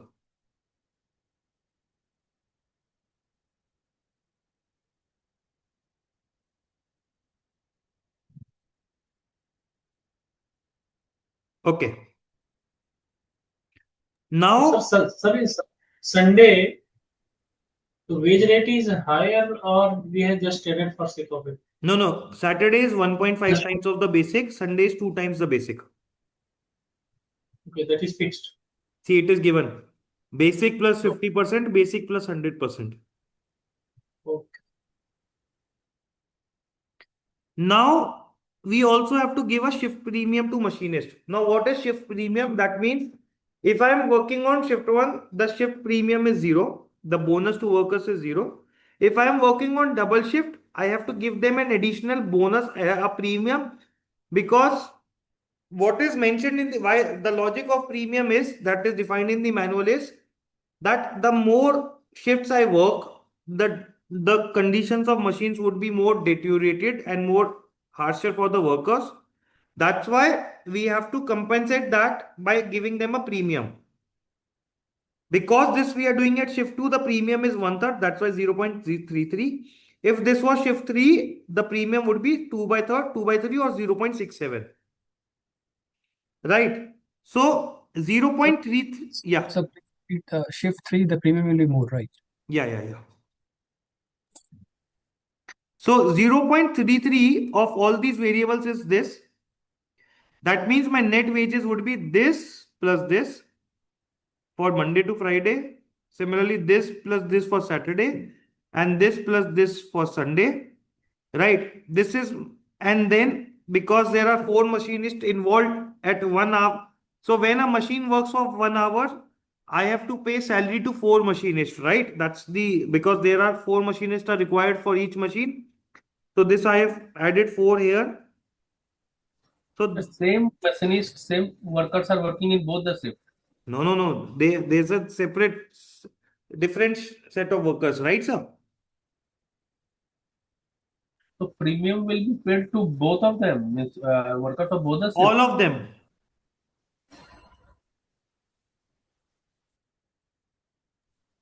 Okay. Sir, So if we this plan into- more production, if we have, sir, if Sorry? we plan more production and if we plan more production and we mention shift, only one shift has to operate, then Saturday and Sunday overheads will be more, right, sir? Sorry, come again. Sir, if we plan our production, Like then in the this number- case, we did, na sir. In this Number case, of- we wanted 9400 hours. So we went with shift 2. In doing so, we utilized 100% of the Monday to Friday. We utilized 100% of the Saturday, and then we had to go on the Sunday. My question is, sir, if we fill only one in shift, say in decision sheet, if you fill only one shift, Yeah. then the overheads more will be where the overheads will be adjusted. They On will shift. after the machines have run for 5760 hours, only the quantities that have been machined in 5760 will be ready. Others will not be possible. That will be in raw inventory. The stock would be left over. They will not be machined. Okay, sir. Okay, so this is how we calculate and we multiply this and I get my total machinist wages as 427,274 and this I have divided by 80. Why 80? Because 10 machinists, 10 machines multiplied by 2 because shift 2 multiplied by 4 I get 80 and 80 divided by 80, that means I paid a total wages of 5,341 as a wages to my each machinist worker. Is this calculation on machinist wages clear? Yes. Okay. Let's move to the next part, which is the assembly workers. Now, assembly workers is easy. We did this calculation 420, 84 and 5. Right. So 420, 84 and 5. I have the wage rate, which is 12. So 12, then Saturday is basic plus 50%, 18. Sunday is basic plus 100%, that comes as 22, 24. This multiplied by hours, I get my wages per worker. And now if I sum them up, I get 6677. Any doubt till here?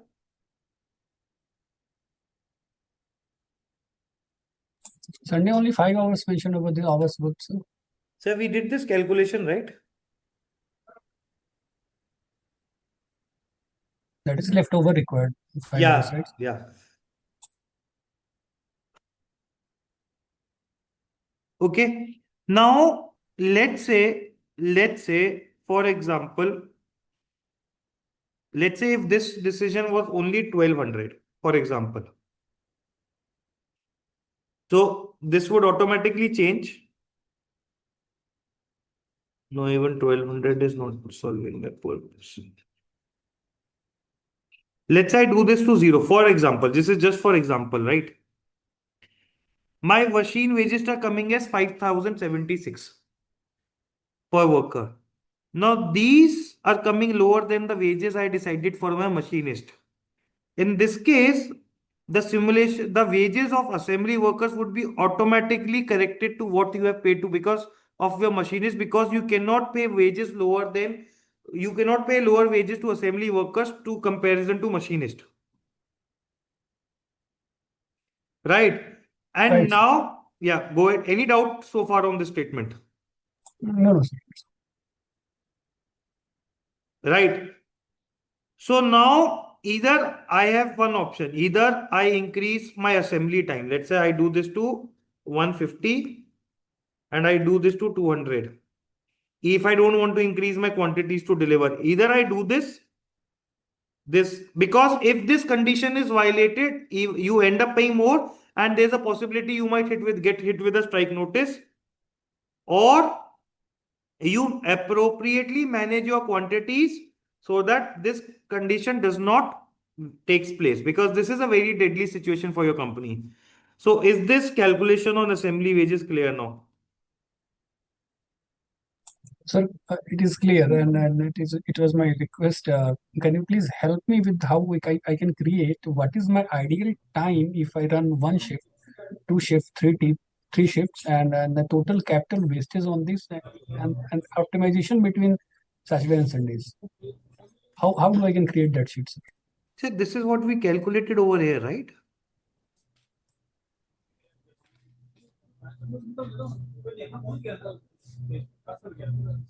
We discussed all this calculation.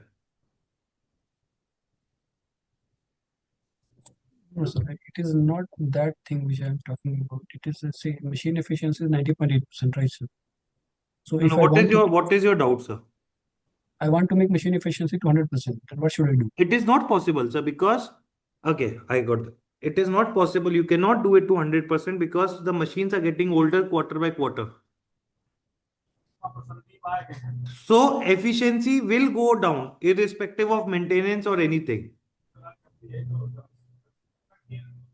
Okay, sir, it is fact that it will go down. Not only in global management challenge, right? Ideally, in an ideal situation also it happens the same way.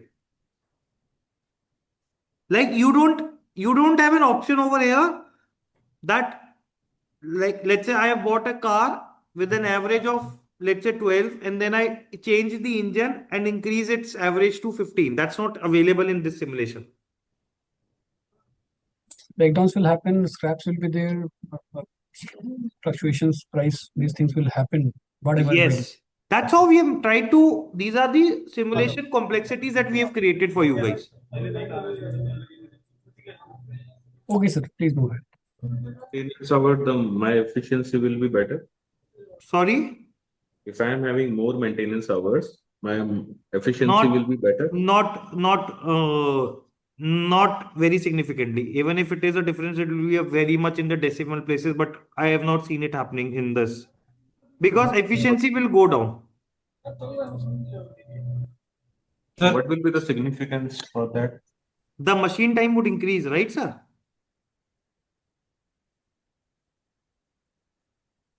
No, machining time will increase with the decrease in efficiency. That I understand. I was talking about machining hours.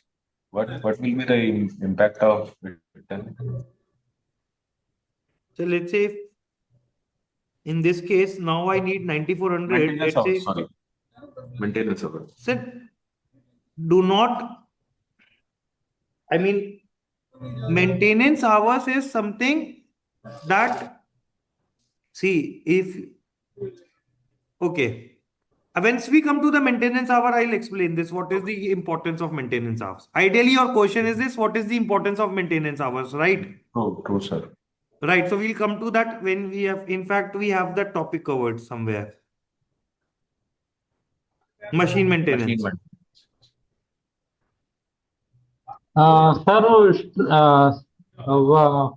machinist wages and strike का क्या conditions है थोड़ा बताइए.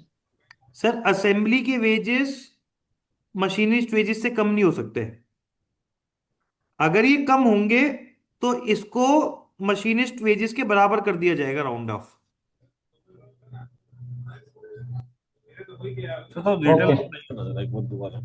Sir एक question है. जी sir. Go ahead Ram Setu sir. Sir अगर मैंने अपना एफिशिएंसी बढ़ा नहीं सकता उस जगह पर अगर मशीन सर अगर मैं मशीन का एफिशिएंसी तो बढ़ा नहीं सकता सर मैं मशीन को ऐड कर सकता. मशीन को sir again machine efficiency is a topic we will discuss in the next briefing session because we have to cover these topics that I have created. Otherwise, we will, like I said, machine efficiency we are discussing next session. You have to wait. Till then, you have to figure out everything. बात नहीं कर रहा हूँ sir efficiency के बारे में ये नहीं बोल रहा हूँ. जैसा मैं संडे का जो वेजेस देना है ना उस जगह पर मैंने मंडे टू फ्राइडे में एक मशीन और ऐड करके मंडे टू फ्राइडे में मेरा पूरा जो 9400 आवर्स चाहिए रहेगा ना उसको मैं कॉप अप कर दे रहा हूँ. वैसा कर सकता है क्या एक आप मशीन कर और सकते हैं सर. इनफैक्ट उससे आपको जो आप ये हायर वेजेस पे कर रहे हो वो बचेगा आपको. हाँ वही बोल रहा हूँ. वो तो हर क्वार्टर में बचेगा ना. एक बार एक मशीन ऐड कर दिया करेक्ट तो आगे अगेन दैट इज सर वो आपका दैट इज द लॉजिक. ये आपको स्ट्रेटेजाइज करना है. वही स्ट्रेटेजी हमको करना रहेगा. ठीक है sir. Thank you. Okay. But sir, if I am, excuse me, sir. Yeah. If I am adding a new machine, then its efficiency will be same as that of the other machines. So basically, let's say in this case you have 10 machines. How this works is you started with one machine. So probably this is the average efficiency of 10 machines. The new one will start with 100%. Okay. That will start with 100%. Yeah. So basically there are machines that have efficiency lower than 90%, probably 80-85%.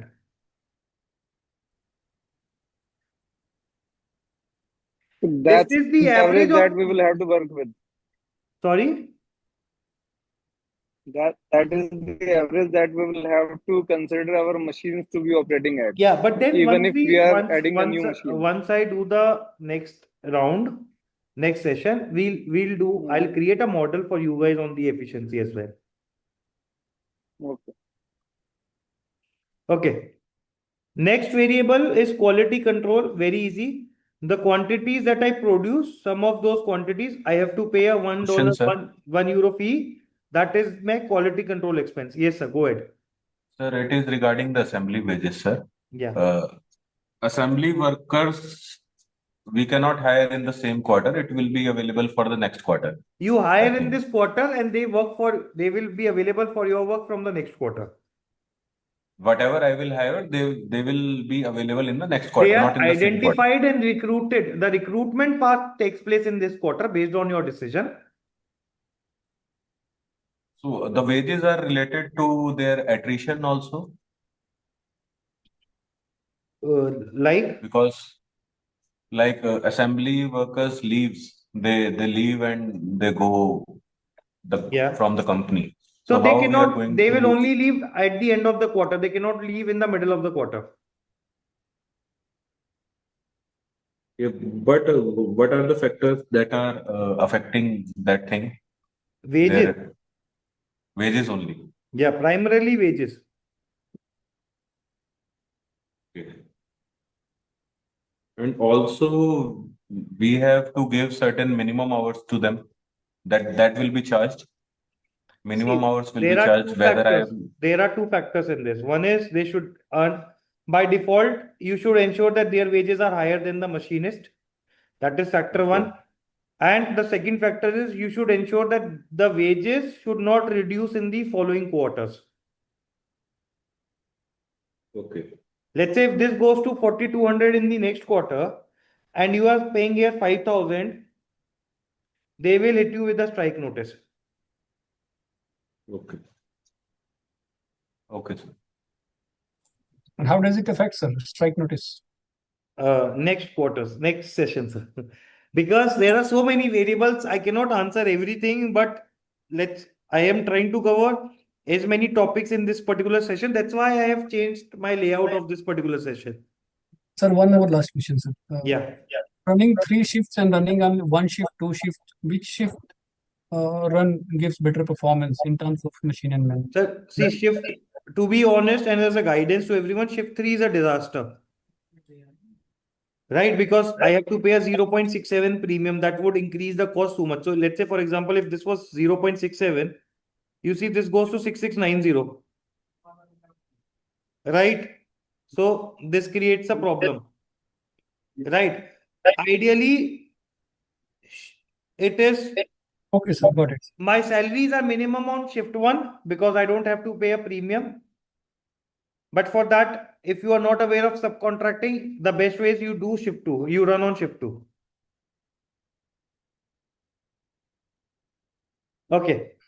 So we have done Little bit, sir, one more little bit late, sir. Can I get the recording of this, sir? Yeah, we will. I will share the recording. Okay, sir. Email, na? Yeah. Okay, thank you, sir. Thank you, sir. Quality control we have done. Higher transport we are not doing, and this we are not doing. Gross profit we just did cost of sales. The formula is there, and then profit, say revenue minus cost of sales. I get my gross profit, and then we go into the administrative expenses.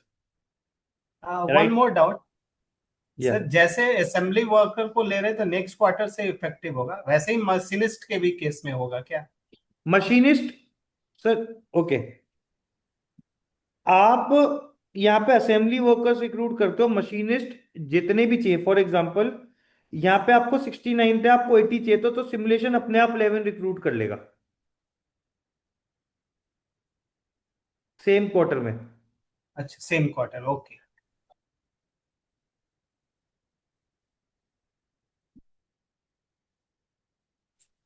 Okay. Hello या sir, ये सब contracting का कैसे रहेगा sir machine में? Sir, subcontracting is a very lengthy topic. That's what I'm saying right now. If you're not aware of subcontracting, put this 0. Don't put any values in this. Okay. And this is applicable for next quarter. Yeah.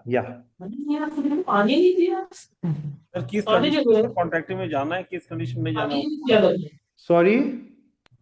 किस condition में सब contracting में जाना है और किस में नहीं जाना है, वो जस्ट ब्रीफ कर दीजिए थोड़ा. Sir, if you are not aware of subcontracting, नहीं अवेयर है सर, इसलिए पूछ रहे हैं.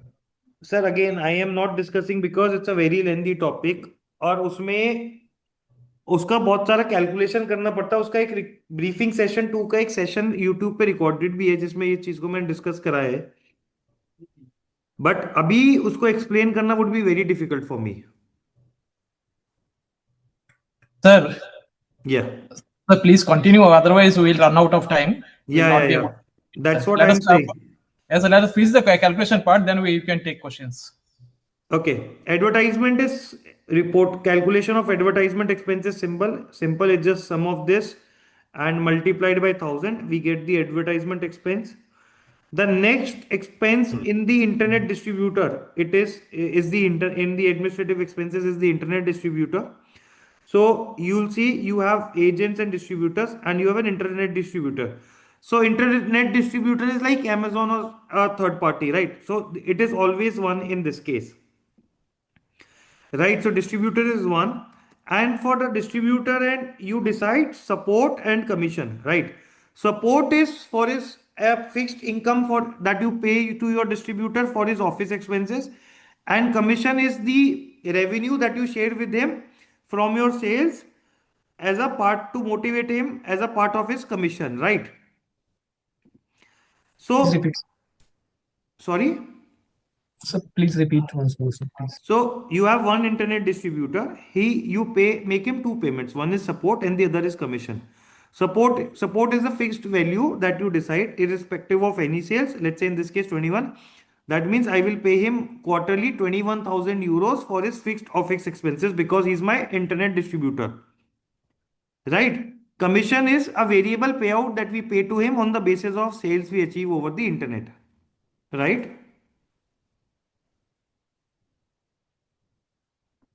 Okay.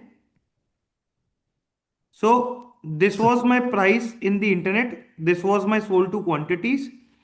I just multiply this sold to quantities with my price. I get my total sale value. 10% because the commission percentage was 10%. 10% of this is 1038484.8. Now this plus 21,000 is my cost to internet distributor. Any doubt on this internet distributor part? No, sir. Okay. The next expense in this is internet service provider. Now there's a service cost which is 3% of the internet sales value. We'll calculate. So basically 3% of the sale value that we calculated, that comes as 31,045. That is one thing that we have to pay as a cost to internet service provider.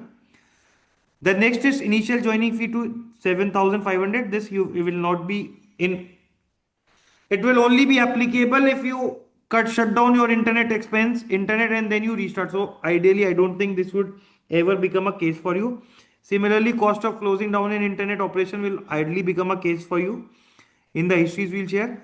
Then there is quarterly cost per website port. Right. So in this case, the total ports are 17. In your decision, it is 18 because in the previous quarter they were 17.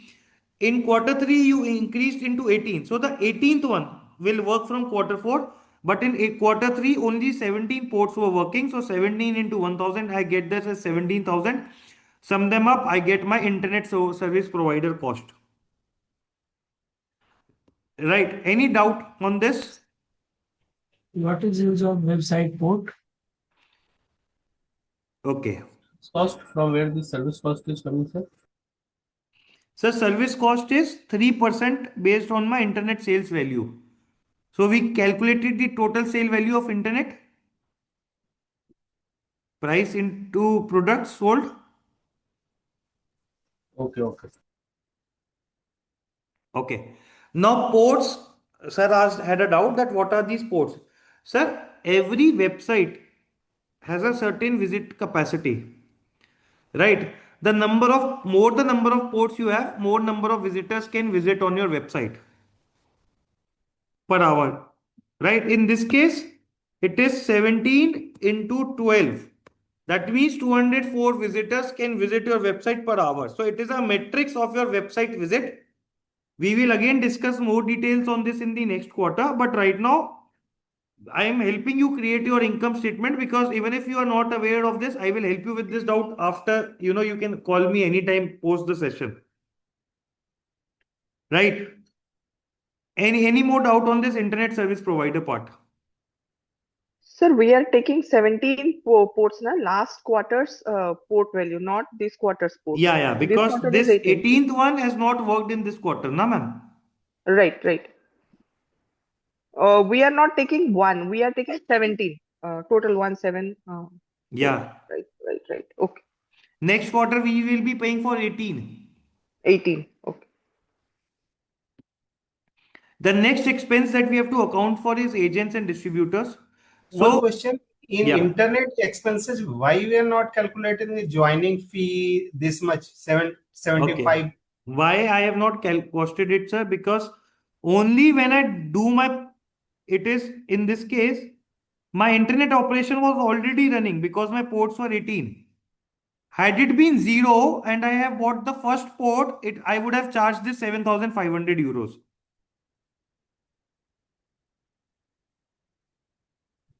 And the quarterly cost, I have to bear this quarterly cost per website port.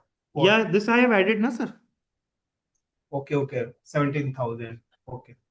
And this would become applicable if I let's say next decision I reduce this 18 to 0. So please say something about website development decision sheet. So that's website development is there. I think I've kept it in one of the topic. It is coming, so don't worry. We'll talk about that there. Okay, let's go for the agents and distributors. So Europe is a separate thing, and then we have agents and distributors in Europe and NAFTA. Before I do that, let me say that very clear. Let's say I want to have 6 agents in Europe. Let's say I want to have 8 agents in Europe and 6 agents in NAFTA. So my decision next quarter will not be 3 and 1. My decision would be 8 and 6. Sorry, 8 and 6. So it's a cumulative decision variable and not an individual decision variable. Make sure you don't do this mistake. Right? Okay. Now, this is something that you have to be very cautious of. In Europe, so this is my price in Europe. For Europe, you have to consider for commission. Sir, can you repeat this? Which part, sir? This cumulative effect. Okay. Let's say, sir, right now I have 5 agents working in Europe and NAFTA market. I want to increase my agents in Europe to 8 and I want to increase my agents in NAFTA to 6. So I will not write 3 and 1 here. I will write 8 and 6 here. Because if you write 3 and 1, 2 agents will be fired in Europe and 4 would be fired in NAFTA. Whatever agents I'll require, I'll add that. Yes. Sir, one question was in my mind. Say, through internet, if I plan to sell, say, somewhere around 2,500 products, like say 2,500, around 50 less or more, then accordingly we should position the number of ports, say 18,000, 17,000, because as I can see, the conversion ratio is somewhere around 15% if we are considering. Is that right, sir? Actually, sir, I have to do a little bit of, there is a separate model based on the internet ports and probably what I can just suggest right now is that if you see these failed visits, it shows 0, but it is not 0. I would request you copy it over here. Sorry. My main motto to ask this question is please provide some approximate conversion ratios. It's 10%, 15%, 20%, or it depends. No, it cannot be done like this. I have a separate model for that we need to. It cannot be done, and I cannot. Without showing that model, I cannot explain that to you. Maybe after the session, you can connect with me, and I can help you understand that. Okay, sir. Thank you, sir. But only point is the failed visits are not 0. They are 0.1% in this. So that means you need more ports because ideally, why failed visits? That means the website, the port capacity was 100% utilized and 0.1%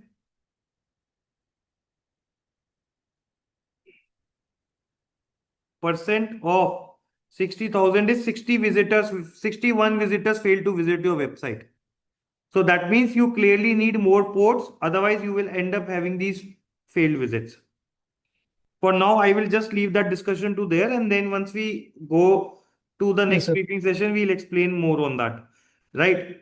Now, I was discussing this agents and distributors. So this is my pricing in Europe and NAFTA. The quantities, now the catch is I pay commission on orders in Europe and I pay commissions on NAFTA on sold to quantities for NAFTA and internet. But for Europe, I pay commissions on orders. For example, in this particular, right? So let's say, for example, the product, let's say agent got 2000 orders, right? And you delivered only 1800 goods to the market. The agent, European agent will charge you commission on 2000 orders because he got you the order. You were not able to supply that product to the market, so he would not lose his money. But in NAFTA, you pay commission, your contract allows them to pay you commission only on sold to quantities. So that's why I have written this Europe in orders and NAFTA sold to. Then the next part is support number Y44 because The same with the internet, sir, sorry, that you told about the Europe and NAFTA. Is it the same with the internet? NAFTA and internet are same? yeah, NAFTA I took the sold to only, na? See, it is sold to. Yes. Oh. Okay. Now the decision is 5-5. Why I have taken 4-4? Because in this quarter only 4 and 4 worked. 1 and 1 you appointed in the last quarter, and they fifth one will work for you in the quarter 4 now. Right. So I have 4 agents in Europe and NAFTA. My support decision was 10, my commission was 13 and 12. So total support payout is easy. This into 1000 plus this into 1000, that comes as 80,000. My commission payout is total Europe order value, that is this multiplied by this and then multiplied by 13%. I get this as the commission value. NAFTA sale value is NAFTA, this multiplied by sold to. I get this multiplied by commission percent, which is 12%. I guess this and I sum them up. I get 2 this as my total commission value. Right. Now I also have to pay a fees of new addition. Right. I added one more agent and distributor in this particular quarter. So that means the total cost of agents there. I have also added the formula of dismissal as well. So if there was a dismissal, you would already get the cost. So setting up a cost per agent is 70,000, 7,500. I added 2 agents. That's why I have to add another 15,000 euros as a cost. And now I sum them up. I get 315,770 as my agents and distributors cost. Any doubt on this now? Sir support commission table support commission sir ये आप decide करेंगे.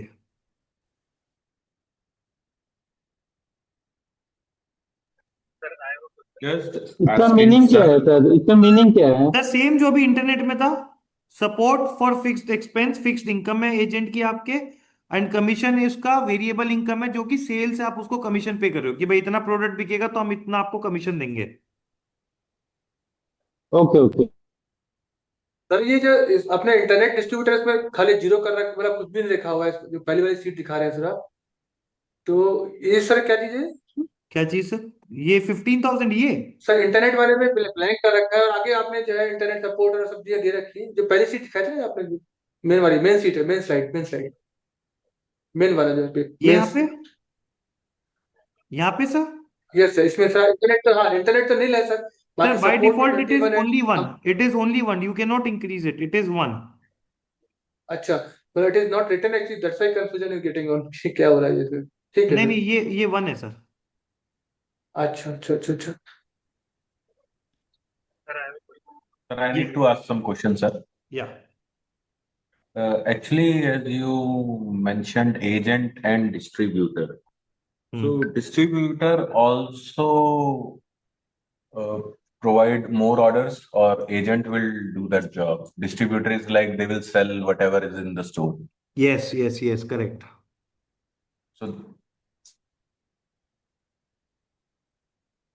So higher commission, does it affect in some way? See, it is not that they do not have any roles in the sales. I am not denying that. But Europe agent has more motivation to get more orders because that's how he will make more money. Okay. And one thing also I wanted to ask, sir, what are the factors that sometimes agents and distributor leaves? So any specific Income. Let's say you are also appointing and the other company is also appointing, and let's say there are if the other company is paying better, it is like right now I am selling I am a distributor of Apple iPhone, and then Samsung comes and say me ki bhai stop selling Apple and sell my phones and I'll pay you a higher commission. That's how it works in the real life, especially in these. any specific we have considered number of agents and number of distributors are fixed or limited quantities are present in this No, simulation? I think you can go them up to 9, I think so. No, in real life scenario, as you said, suppose there are 20 Okay. distributors or 20 agents, Hmm. and suppose there are 7 companies. Each one wants to hire the agent. So someone will leave from somewhere and someone will join somewhere. So it is Something like like that. We have some fixed quota of no, but then agents there are in the agents simulation. there are agents in the market that are not selling your products, your 8 companies' products. They are working with the other local manufacturers. Okay. So they can also come and join us. Yeah. Okay, that probability is there. Yeah. So we have that one. Okay, sir. Yeah. So can you be a little louder? Sir, Yes. if I set up a new agent, then the setting up cost will be charged this quarter, and the commission, this You one. will pay him support and commission in the next quarter because he will work for you from the Yes. next quarter. Yes. If I terminate an agent, will he work for this quarter or not? No. You give him a 5,000 euro check on day 1 and you terminate him. Okay, so he will not work in this quarter, and the support will also be not payable. Support commission will not payable. No, sir. I think I said it. I think there is 1 quarter notice in termination. Okay, so he will work for next quarter, and from next to next he will not work. He will not work. Okay. And similarly will be in the basis of termination, no? Yeah, that's what he asked, sir. Okay. Even appointment will take 1 quarter and termination I will be believe 1 so. quarter. Termination will take 1. Yeah. I think it's the. Okay. Sir, am I audible, sir? Yeah, Hemanji, go ahead. Sir, by increasing support cost and commission, will there be increase in demand? Yes, because see, it is mentioned in the manual that commission is what that matters them most. So why would I increase both? I will increase one. Right? Okay, sir. Okay. The next variable is the sales office. So what is mentioned in the manual is whatever is my total order value, that is price multiplied by orders, I have to pay 1% as my sales office cost. That is for my that is the cost of my sales office. This is another fixed expense that you have to incur. Then there are guarantee services. Guarantee services is basically, let's say in this case, I sold these many products in the market in NAFTA, right? Now it is like I sell, Apple sells 1,000 phones, let's say 10,000 phones, and let's say 5 or 10 of those phones are come back to the Apple store for some, warranty or something, repairing, or which has to be borne by the company till 1 year. So that is what we mean by guarantee services. This is a variable that you cannot control, but at the management report, you will get a sign that how many products were returned to you in form of guarantee services, right? Now, these many products were returned to you in guarantee services. There is a fixed cost that your vendor would charge for repairing them and, making them, correcting the problem with the issue with that. So product 1, the cost of product 1 guarantee services is 60. Product 2 is 150 and product 3 is 250. So I just simply multiply this by the P1, P2, P3 and I get the cost accordingly.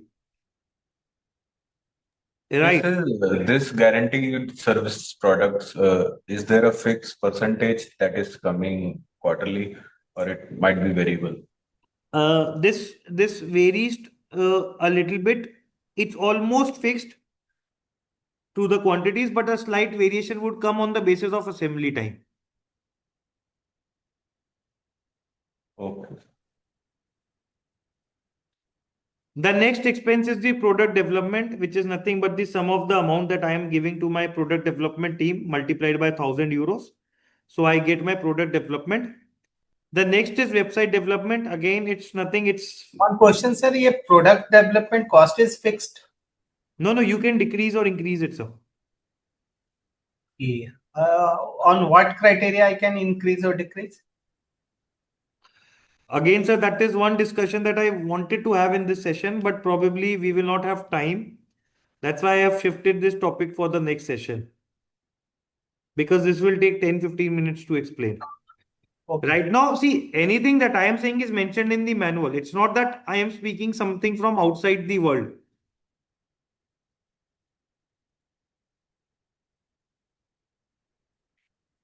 Sir,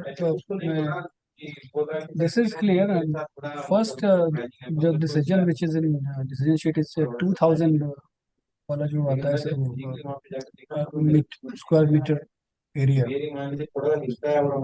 So what is the? Can you come again?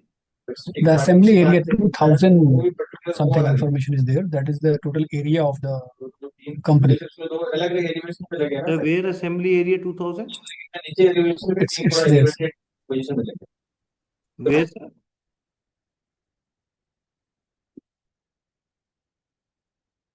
So it is in the company info, sir. Company info. Resources and products. The first land out. This one, sir? Land owned 2000. Yes. Yes, sir. So how do we assess what is the total land we require? Sir, like I said, I am not doing space right now. If you have a doubt in this, we can always connect. Because right now I would like to complete this topic, because even if I start going outside the scope of this today's session, then that would leave us nowhere. The agenda of this session is understanding the income statement, and space is not a part of income statement. It's a part of balance sheet. So I will do that in the next session. Till then, you can always connect with me, or you try and figure it out by reading in the manual, because ideally that is the competition at the end of the day. Okay, sir. Okay. Right. Then there is a cost involved in the personal department. So for every recruitment, dismissal, and training, I have to pay a cost. In this case, okay, before I go ahead, this is number to train. Again, this is a method of recruitment. What I am doing over here is, in this case, what I did was I trained 4 machinist workers and skilled them and converted them into assembly workers. Basically, to recruit assembly workers, there are 2 methods. One is recruitment, which is directly from the market, and other is by training. Now, recruitment is not guaranteed. Basically, it could happen that I would put 10 here and I end up getting only 4. But in this case, the recruitment cost that would be charged to me would be 10,000, 10 into 2000, not 4 into 2000. Whereas training is guaranteed because machinists are readily available. So in this case, my cost would be 4 into 8500. Right. But this is a guaranteed form of recruitment. Even if I enter 20 in this, I will get 20 assembly workers. Is this like promotion or promoting some lower grade? No, not promoting. It's basically I am training unskilled workers and making them skilled workers for my company. But definitely they are getting promoted. But you are not training your machinist. Then whose machinists are there? I mean, I'm taking them as a. It's like the in 8,500 euros. In this cost of 8,500 euros, I am recruiting a new machinist worker plus training him and appointing him. Sorry? From the next quarter, they will become my personnel, right, sir? Yeah. And then I have to fire someone also. Because we have to keep the 38, 39 men only. I believe. And machinists are automatically recruited. So you don't need to have to take a decision of recruitment of machinist. If in this case I needed 80, I had 69, so 11 were automatically recruited by the simulation. So recruitment of machinist will never be a challenge for the So during a company. trial, what I did, I recruited, say, I filled number to train, and at the time of result, I saw that there are someone, they were fired and leftovers, they left the company. I don't know how they left over. I didn't. Like fire in them. this case, sir, they left your company, na? Yes, sir. So again, left is not in your hand. Left is a simulation variable.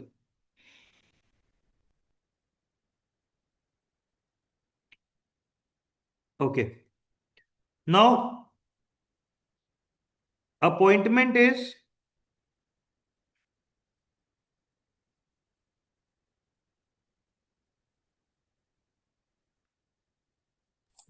How do we decide dismissal, sir? That's 5,000 euros. sorry. How do we decide dismissal? That costs 5,000 euros, right, sir? You put this value in minus, sir. Minus. Okay, sir. In this case, I recruited 0 assembly workers. Put a negative number in number to train. The maximum it can go is minus time. And in number to train, if you put minus value. No. That's how is that possible, sir? That will not take into effect. Yeah. That will be 0. Yeah. Okay. So in this case, I recruited 0 assembly workers, so appointment cost is 0. Dismissed was 0, so I do dismiss cost is 0. Train was 4, so 4 into 8,500 I get 34,000. For machinist, 11 were recruited, 11 into 1,000, 11,000. Dismissed, which I will discuss in future as well in the next session, but for now, 0 was dismissed, so 0 into 2,000, right? And training is not applicable in this. So I sum them up, I get 44,000, 45,000 as my total cost of recruiting and dismissing. Then total cost of staff training. I decided a 20 days of training. So 20 into 1,000 per day, that means 20,000 euros. So now if I sum them up, I get my personal development, which comes as 65,000 euros. Right. Now the next is the machine maintenance. Basically, Is the staff training cost must? Is a staff training must? No, you can do. Like in this case, if I am incurring losses, why would I spend on training? Okay. Sir, in training, I had a question. Yeah. It's like if we put, say, 30, 35 or 40 numbers during the training, their 40 days will not be counted as my working Even days, if, right, sir? sir, these variables are not, they are, see, one is, again, it's an ancillary variable because you will only provide training. Training will have a minor impact on your company's performance, but not significant. That is one part. But you will only do training when you have a surplus in profitability. Training will not be counted in working day, right, sir? Sorry? Training will not be counted in their working hours, right, sir? Sir, it is training is for the senior management. Staff training is for senior management. Yeah. But we are not counting any senior management person. No, this is the senior, this is the salary for the senior management. That's management budget, sir. I'm talking about the staff training days. Yes, sir. That this management budget is the salary that we will pay, or the benefits or the salary we will pay to the senior management. That is company's main employees, right, sir? Yeah, like your team. Or how many years, sir? Sorry? How many men are how many personnel? That's what it is saying, sir. The more budget you allocate to senior management, the staff senior management, the more employees, and that would improve your company's performance in a better way. So we are allocating 100,000 euros for the senior management. Those who manage the company, right? Yeah. And accordingly, we are providing a training to them, and that will also be a cost. Yeah. But since we are taking all the decisions, as a team, we are taking all the decisions in the balance sheet. What is the meaning of these managements? Say, it's not only you, right? There are managers, there are accountants, there are everybody, right? How they are impacting our balance sheet, decision sheet? They are not doing anything. No, you're not understanding. Yes, This sir. company is getting simulated for 90 days, right, sir? Yes, sir. The work is happening for 90, invoicing is taking place, payments are getting collected, all that is simulated, right? Right, sir. So you need workforce to do all that work, right, sir? Right, sir. So that is the budget that is allocated that will cover the salaries of all those staff members. Is it like the 4% component that we keep in our companies for the staff? I mean, the employees, the 4%, 3.5% for the No, component. no. This it's nothing related to that. So how do we decide how much we should do? No. Again, it's very simple. If see, one is you cannot reduce it more than 10%, and that would take a 1 quarter notice. 10% of what, sir? Of this 100. Like let's say you cannot reduce it more than 90 at one point of time. Okay, we cannot do drastic changes in this, right? Yeah, and secondly, you can increase it. Let's say again, it's proportionate to your profitability. If you are growing, so you should keep on increasing this. Deviation value is plus minus 10%, right, sir? No. Plus you can do 20, 30, 100, whatever you want. So minus is only 9%. 10%. 10%. Okay, sir. The staff training days also same, sir. Staff training days you can do, sir. What should be the range, sir? Around? I have to check the manual for that, sir. Okay, sir. Okay, sir. Please move. And hourly wage rate, how much I can change? Once you increase it, you cannot reduce it. Sir, during trial rounds, I thought it is staff training means the machinist training days and the Yeah, I assembly agree. workers. That's why I'm clarifying on this doubt, sir. Thank you so much, sir. Thank you, sir. Okay. This hourly wage rate is for senior management or for worker? Assembly workers, sir. Okay, assembly workers. This is minimum 1200 and it can increases it should not be decreased by 1200, right? 12, even if you put 1100, the simulation will automatically correct it to 1200. Okay. Okay. The next is the machine maintenance. Now, what is the importance of machine maintenance is that every quarter you will have certain breakdown in machines, right? Now, let's say, now to cover those breakdowns or to repair machines in those breakdowns, you have a machine vendor that comes to your factory and does the maintenance, right? Now, in this case, you contracted him for 18 hours per machine. That means you gave him a total contract for 180 hours of maintenance. Right. Now the cost of this contract is 180 into 85, that comes as 15,300. Let's say if the breakdown, in this case, the breakdown was 146. Let's say if the breakdown was 186. Then the total uncontracted hours are 6, and for those uncontracted hours, the rate is 175 per hour. Right. So that's the logic of maintenance. So basically, we will have certain breakdowns in the machines during our operations. Now we have hired a vendor. We have contracted him that we are giving him bulk quantities of maintenance hours. So whenever there is a breakdown, he will come and repair my machines. So in this case, I gave him a contract of 180. I could have given him 150 also. I would have saved my cost over here. Right, but it is always advised to give it on a little margin so that you never know when they go down, right? So that's the importance of machine maintenance. So is this part clear? Just contracted and uncontracted hours, maintenance cost, that is just the significance, nothing else. Yes. Nothing related to the efficiency. Because if you had put this 146 into 175, you would have paid. Okay. Because you contracted for it, that's why you reduce your expense over it. Okay.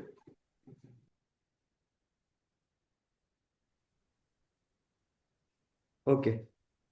Can I get calculation of early maintenance hour? What will be the expected maintenance hour in next quarter? No, you cannot get that because how can you predict the breakdowns in the future? Okay.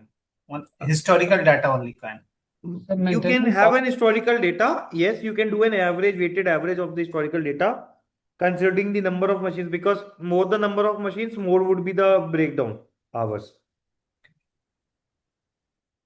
So in the decision sheet, we can see maintenance hours per machine is 18,000 euros per machine, right, sir? It is 18 per machine. I mean, the numbers are in thousand, right, sir? No, it is maintenance hours per machine, 18 hours. That Okay, so means it was I gave him a contract of 180 hours. So materials to buy is only in thousands, else is not in thousands. Whatever is in thousand is mentioned there. So, for example, term loans. And that is applicable for that part. Okay, sir. Number of ports is just 18. It's not 18,000, right, sir? Yeah. Website development is just 15 or 15,000. It's It only is 15,000. Okay, sir. Thank you. Okay. The next is purchasing and warehouse cost. So there are 3-4 factors in this. One is there is a quarterly cost of purchasing department which is 7,500 euros, which is fixed. So if I am ordering even a one single inventory over here, I have to pay a purchasing cost of 7,500 euros. Right? Then there is external cost, storage cost per unit of, there is storage cost per product unit at EU agents and internet distributors, which is 3.5 euros. Then there is storage cost at NAFTA distributor, which is $4. So 4 into 0.85, I multiplied by the exchange rate, that would come as 3.4. So this is my external storage cost for all the three products.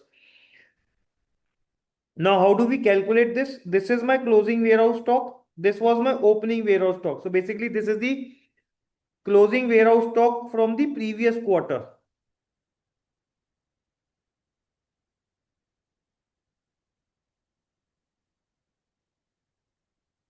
Right. So my average stock in that particular period would be average of these two. Average of these two. Why we have taken averages? Because I will not pay him 3.5 euros for one unit for these 31, right? This 31 came at the end of the quarter. Because in starting I had 0. So I will not pay him 3.5, right? I would pay him less. Right? If I do 31 into 3.5, I would get 108.5, but I have to pay him an average of the stock that I have held in the particular quarter. That would come as 31 of this average would come as 16. Now 16 into 3.5 is what I have to pay. So is this part clear of the average? Then it's easy. I just multiply this by this cost and I get my total product storage cost.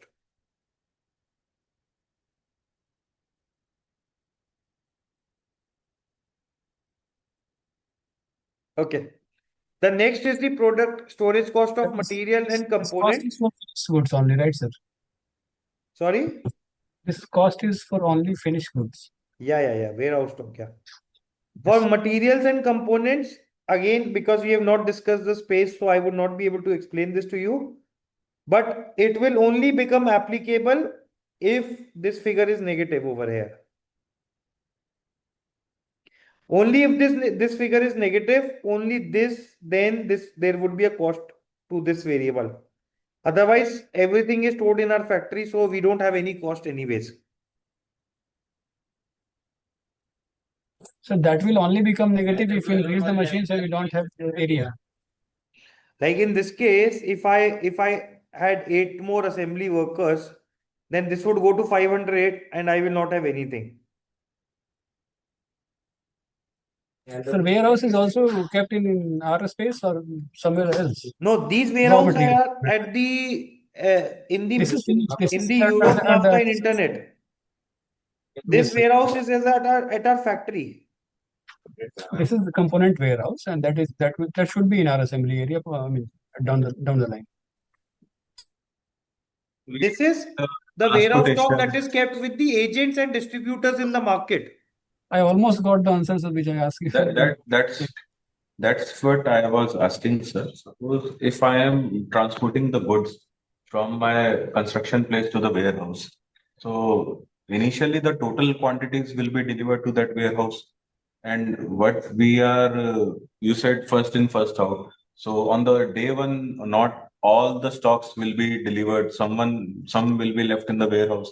And how we are calculating the stocks, warehouse cost then? It will be variable all across the quarter. Okay, let's say this is the closing position right now, right?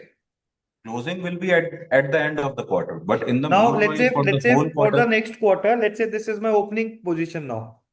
Yes, sir. Now I have 31 stock of product one in Europe, right? Yes, With sir. my agents. Yes, sir. Now a customer will come. I will first sell him this 31, right? Yes. The new products are getting delivered at the same time. Yes. That's how it is working. That's how it is first in, first out. Because these 31 came in the warehouse first in the agent's shop, right? Or in the agent's warehouse. No, I am asking, suppose can you show the decision sheet, sir? Okay. Suppose I am delivering 1700 quantities to the European agent. Okay. And you said these quantities will be sold over a time, not in the first day itself. So some Correct. quantities will be there at some point of the time in the warehouse. So how we are just assuming the last quantity at the end of the quarter which is left in the warehouse. That's all we have to consider in the cost. No, it in is this. not like this. It's like real. It's like opening stock is 31, right? Now, in my out of that 1700 that I am delivering, let's say on day 15, I delivered, you will be delivering, let's say, for example, 500 goods, right? And on day 30, I would be delivering another 500 batch. On day 45, I would be delivering The another batch-wise 500. delivery will be there. Sorry? Batch-wise delivery will be there. Yeah. Because in transportation, there is a load capacity. Okay. And then I would be delivering 200. So they have gone in batches. Now, he has made sales on 61, 62, 63, 69, and till the 90th day. Understood, sir. Understood.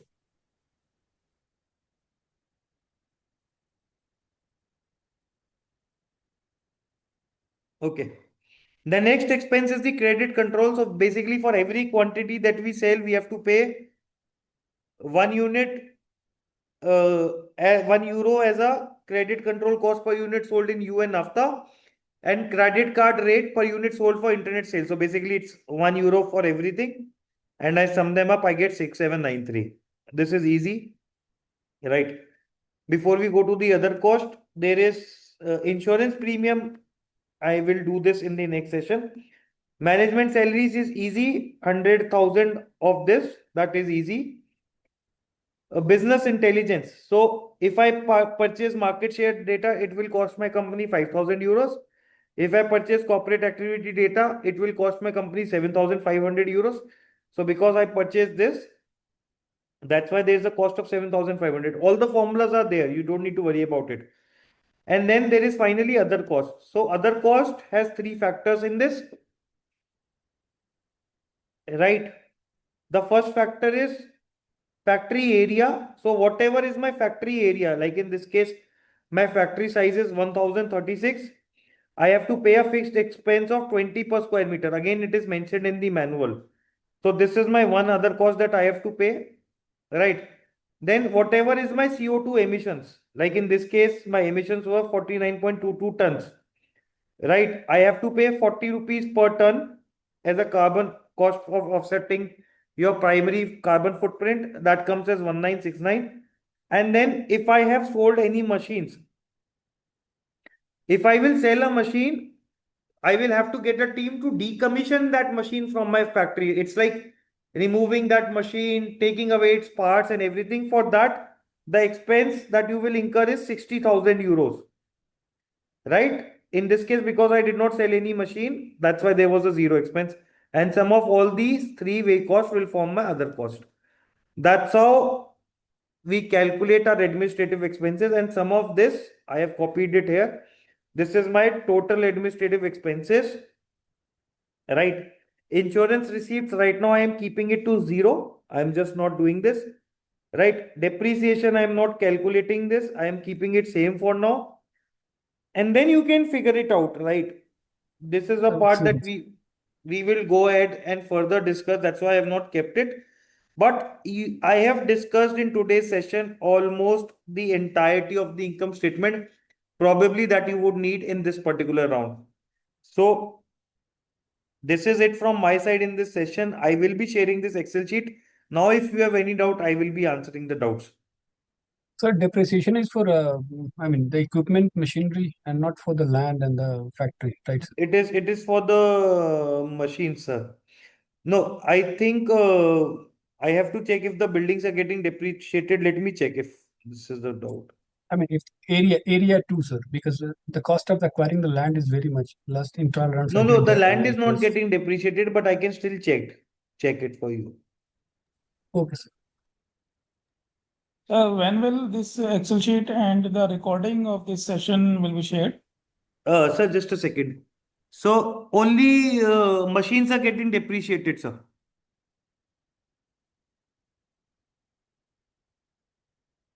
Hello? Yes, sir. Thank you, sir. Okay. Now, the Excel sheet I will share today with the login credentials, sir. The recording will be shared by tomorrow. I have one doubt. Okay, thank you. Yeah. Yeah, how do we get closing stocks? Which closing stock, ma'am? You just mentioned in that is storage portion. Ma'am, This is warehouse stock, and you there was one closing stock also mentioned. No, not this. In the tabular form. Can you open that sheet? Yes. This one? Okay, I got the doubt. So you're talking about this one, right, ma'am? Yes. Yes. So basically, this is if at the end of my quarter 3, this is my stock. So this is my closing stock. Yes. And whatever was the similar stock at the end of quarter 2 will be the opening stock of quarter 3. Okay, we have to take stock Average. of both. Average. Okay, thank you. Hello, sir. Yes. And can you discuss this, sir? Trial round में जो results आए उस पर कोई discussion हो सकता है? नहीं sir. Because that has to be personal. Na? We cannot discuss the reports in sessions. But after this session, sir, after this session, तो काफी doubts clear भी हो गए होंगे ना? I believe so. Yes, sir. Very useful, sir. Sir, one thing. Sir, one doubt here. Yeah.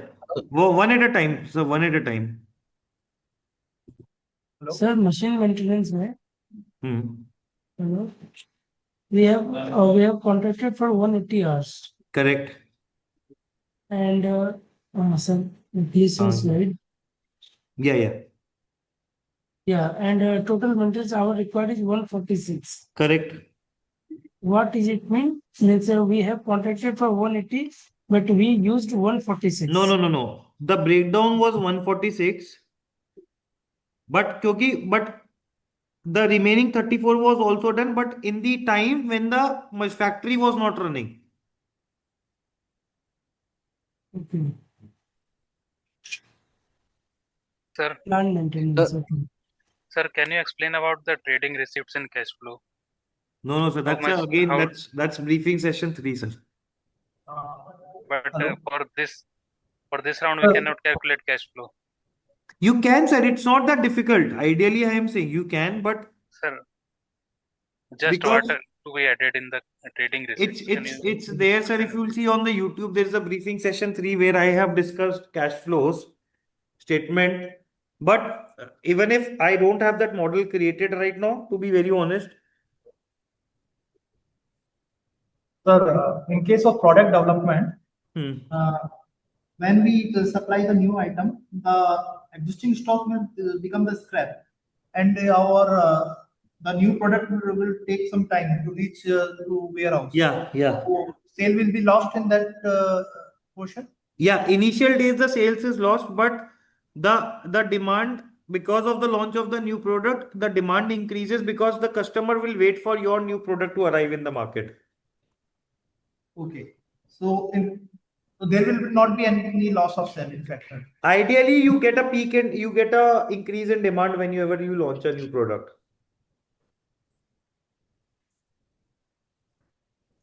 Sir, excuse me, sir. Yes, sir. Go ahead. Sir, what about the monetary value of the rejected product? Will there be any monetary value assigned to it, or Yeah, we that will be discussed zero that, only? sir. Na? We rejected goods ka we discussed this revenue that we will get. Hello, sir. Yes, sir. Sir, the product we have in warehouse, at what price we are going to sell it in next quarter? So that is calculated, that is on the basis of the product valuation because we are not calculating the valuation right now. That's why I cannot, but it is calculated on the basis of product's valuation. Okay, sir. Thank you. Sir, have you discussed regarding this land and all these three requirements? No, in not the in this session. So land is next session. Okay, sir. Sir, any formula for determining the demand?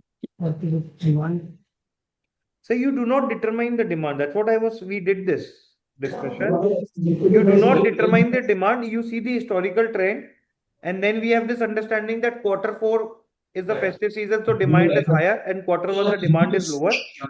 And then if I am increasing my advertisement budget, my demand would increase. If I am reducing my prices, my demand would increase. If I am launching a new product, my demand would increase. If I am appointing more agents, my demand would increase. If I am increasing my commission, my demand would increase. So that's how it works. Which product requires more attention or more price sensitive? All of them, sir. Sir, Yes. sir, suppose demand for next quarter is 1000 quantities. Okay. And in warehouse we have 100 quantities. Okay. Oh, and then what should be the quantities for to deliver for next quarter? Is it going to be 900 or 1000? 900. 900, right? Okay, sir. Yeah. Thank you. Okay. Thank you, sir. Provided you Sir, get, just to come back to that doubt, in that case, you will end up with a zero warehouse stock, but Okay, sir. Okay, I got it, sir. Thank you. yeah. Sir, what about the backlog, sir? Okay. Sir, in So let's take case this we example in the keep backlog. lesser, Yeah, I'll explain the backlog. Don't worry.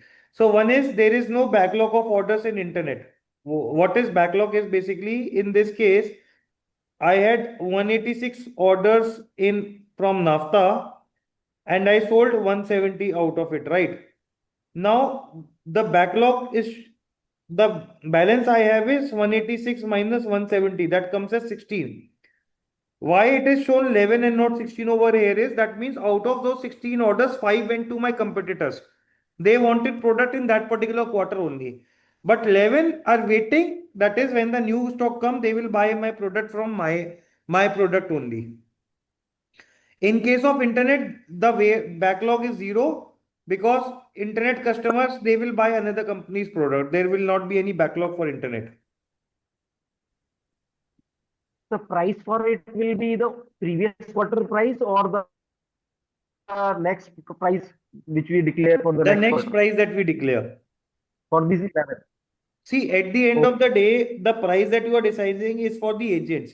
Now it is up to the agent, whatever price he wants to sell it. He wants to sell at the same price to the customer or he wants to sell it at the new price to the customer. Sir, one small question was there. How does market share affects? Which market share, sir? I'm talking about the fourth sheet, sir, the info that we Sir, get this from. is a very important, right? Which like Indigo has a market share, highest market share in Indian aviation. So this is a very important benchmark of your company's performance.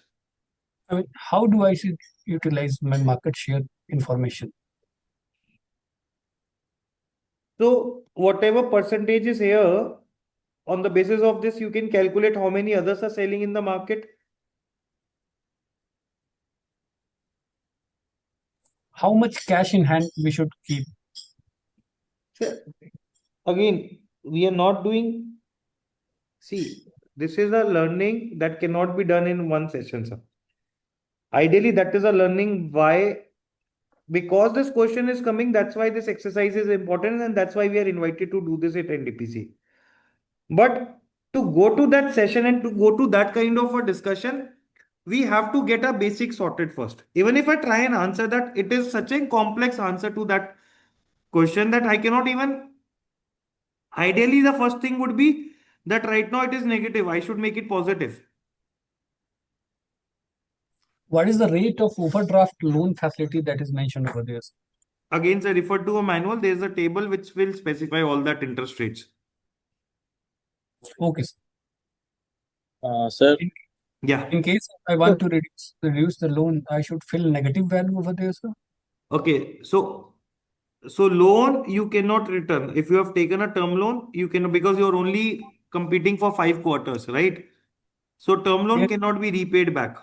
If I take a 1,500 rupees term loan in the finance section, then if I fill minus 500 in next No, quarter, it will not work. It will not work, sir? Yeah. Will I get prepayment penalty for that, sir? No, it's not prepayment, because even in India also, you have foreclosure charges. Let's say you cannot, there are conditions from the banks that you cannot repay this loan in earlier than 3 years or 2 years, whatever be your condition. Sir, before 3 years or something like that, it's 4% or something like that, sir.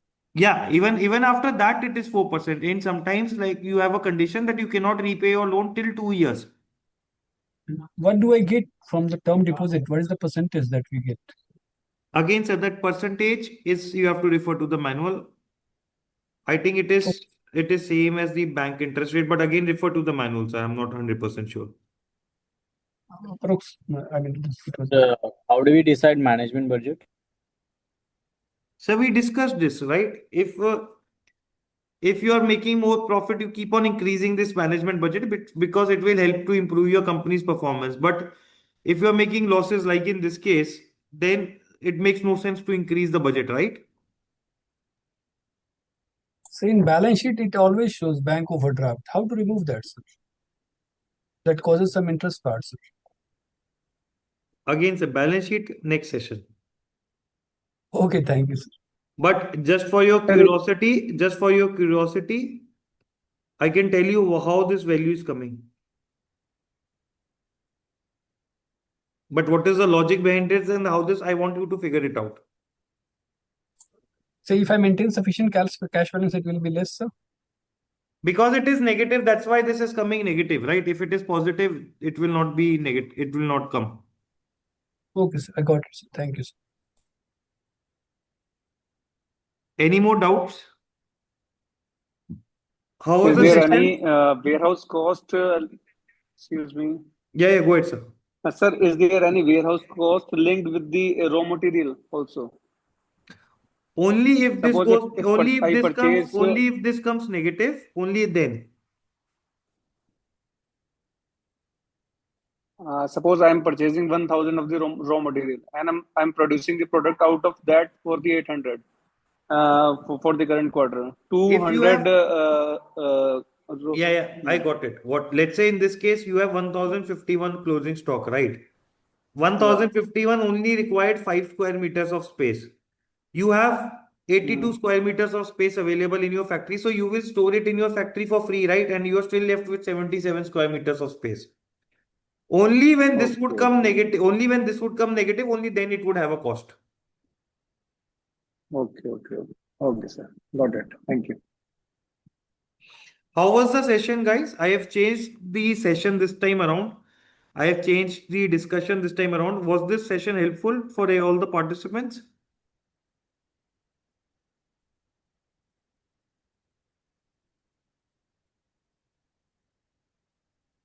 Yes, it was very helpful. I'm sure that after this session and after I share the Excel sheet, everybody will have a better understanding of profit loss statement, and at least they will be able to account for the profitability for their company.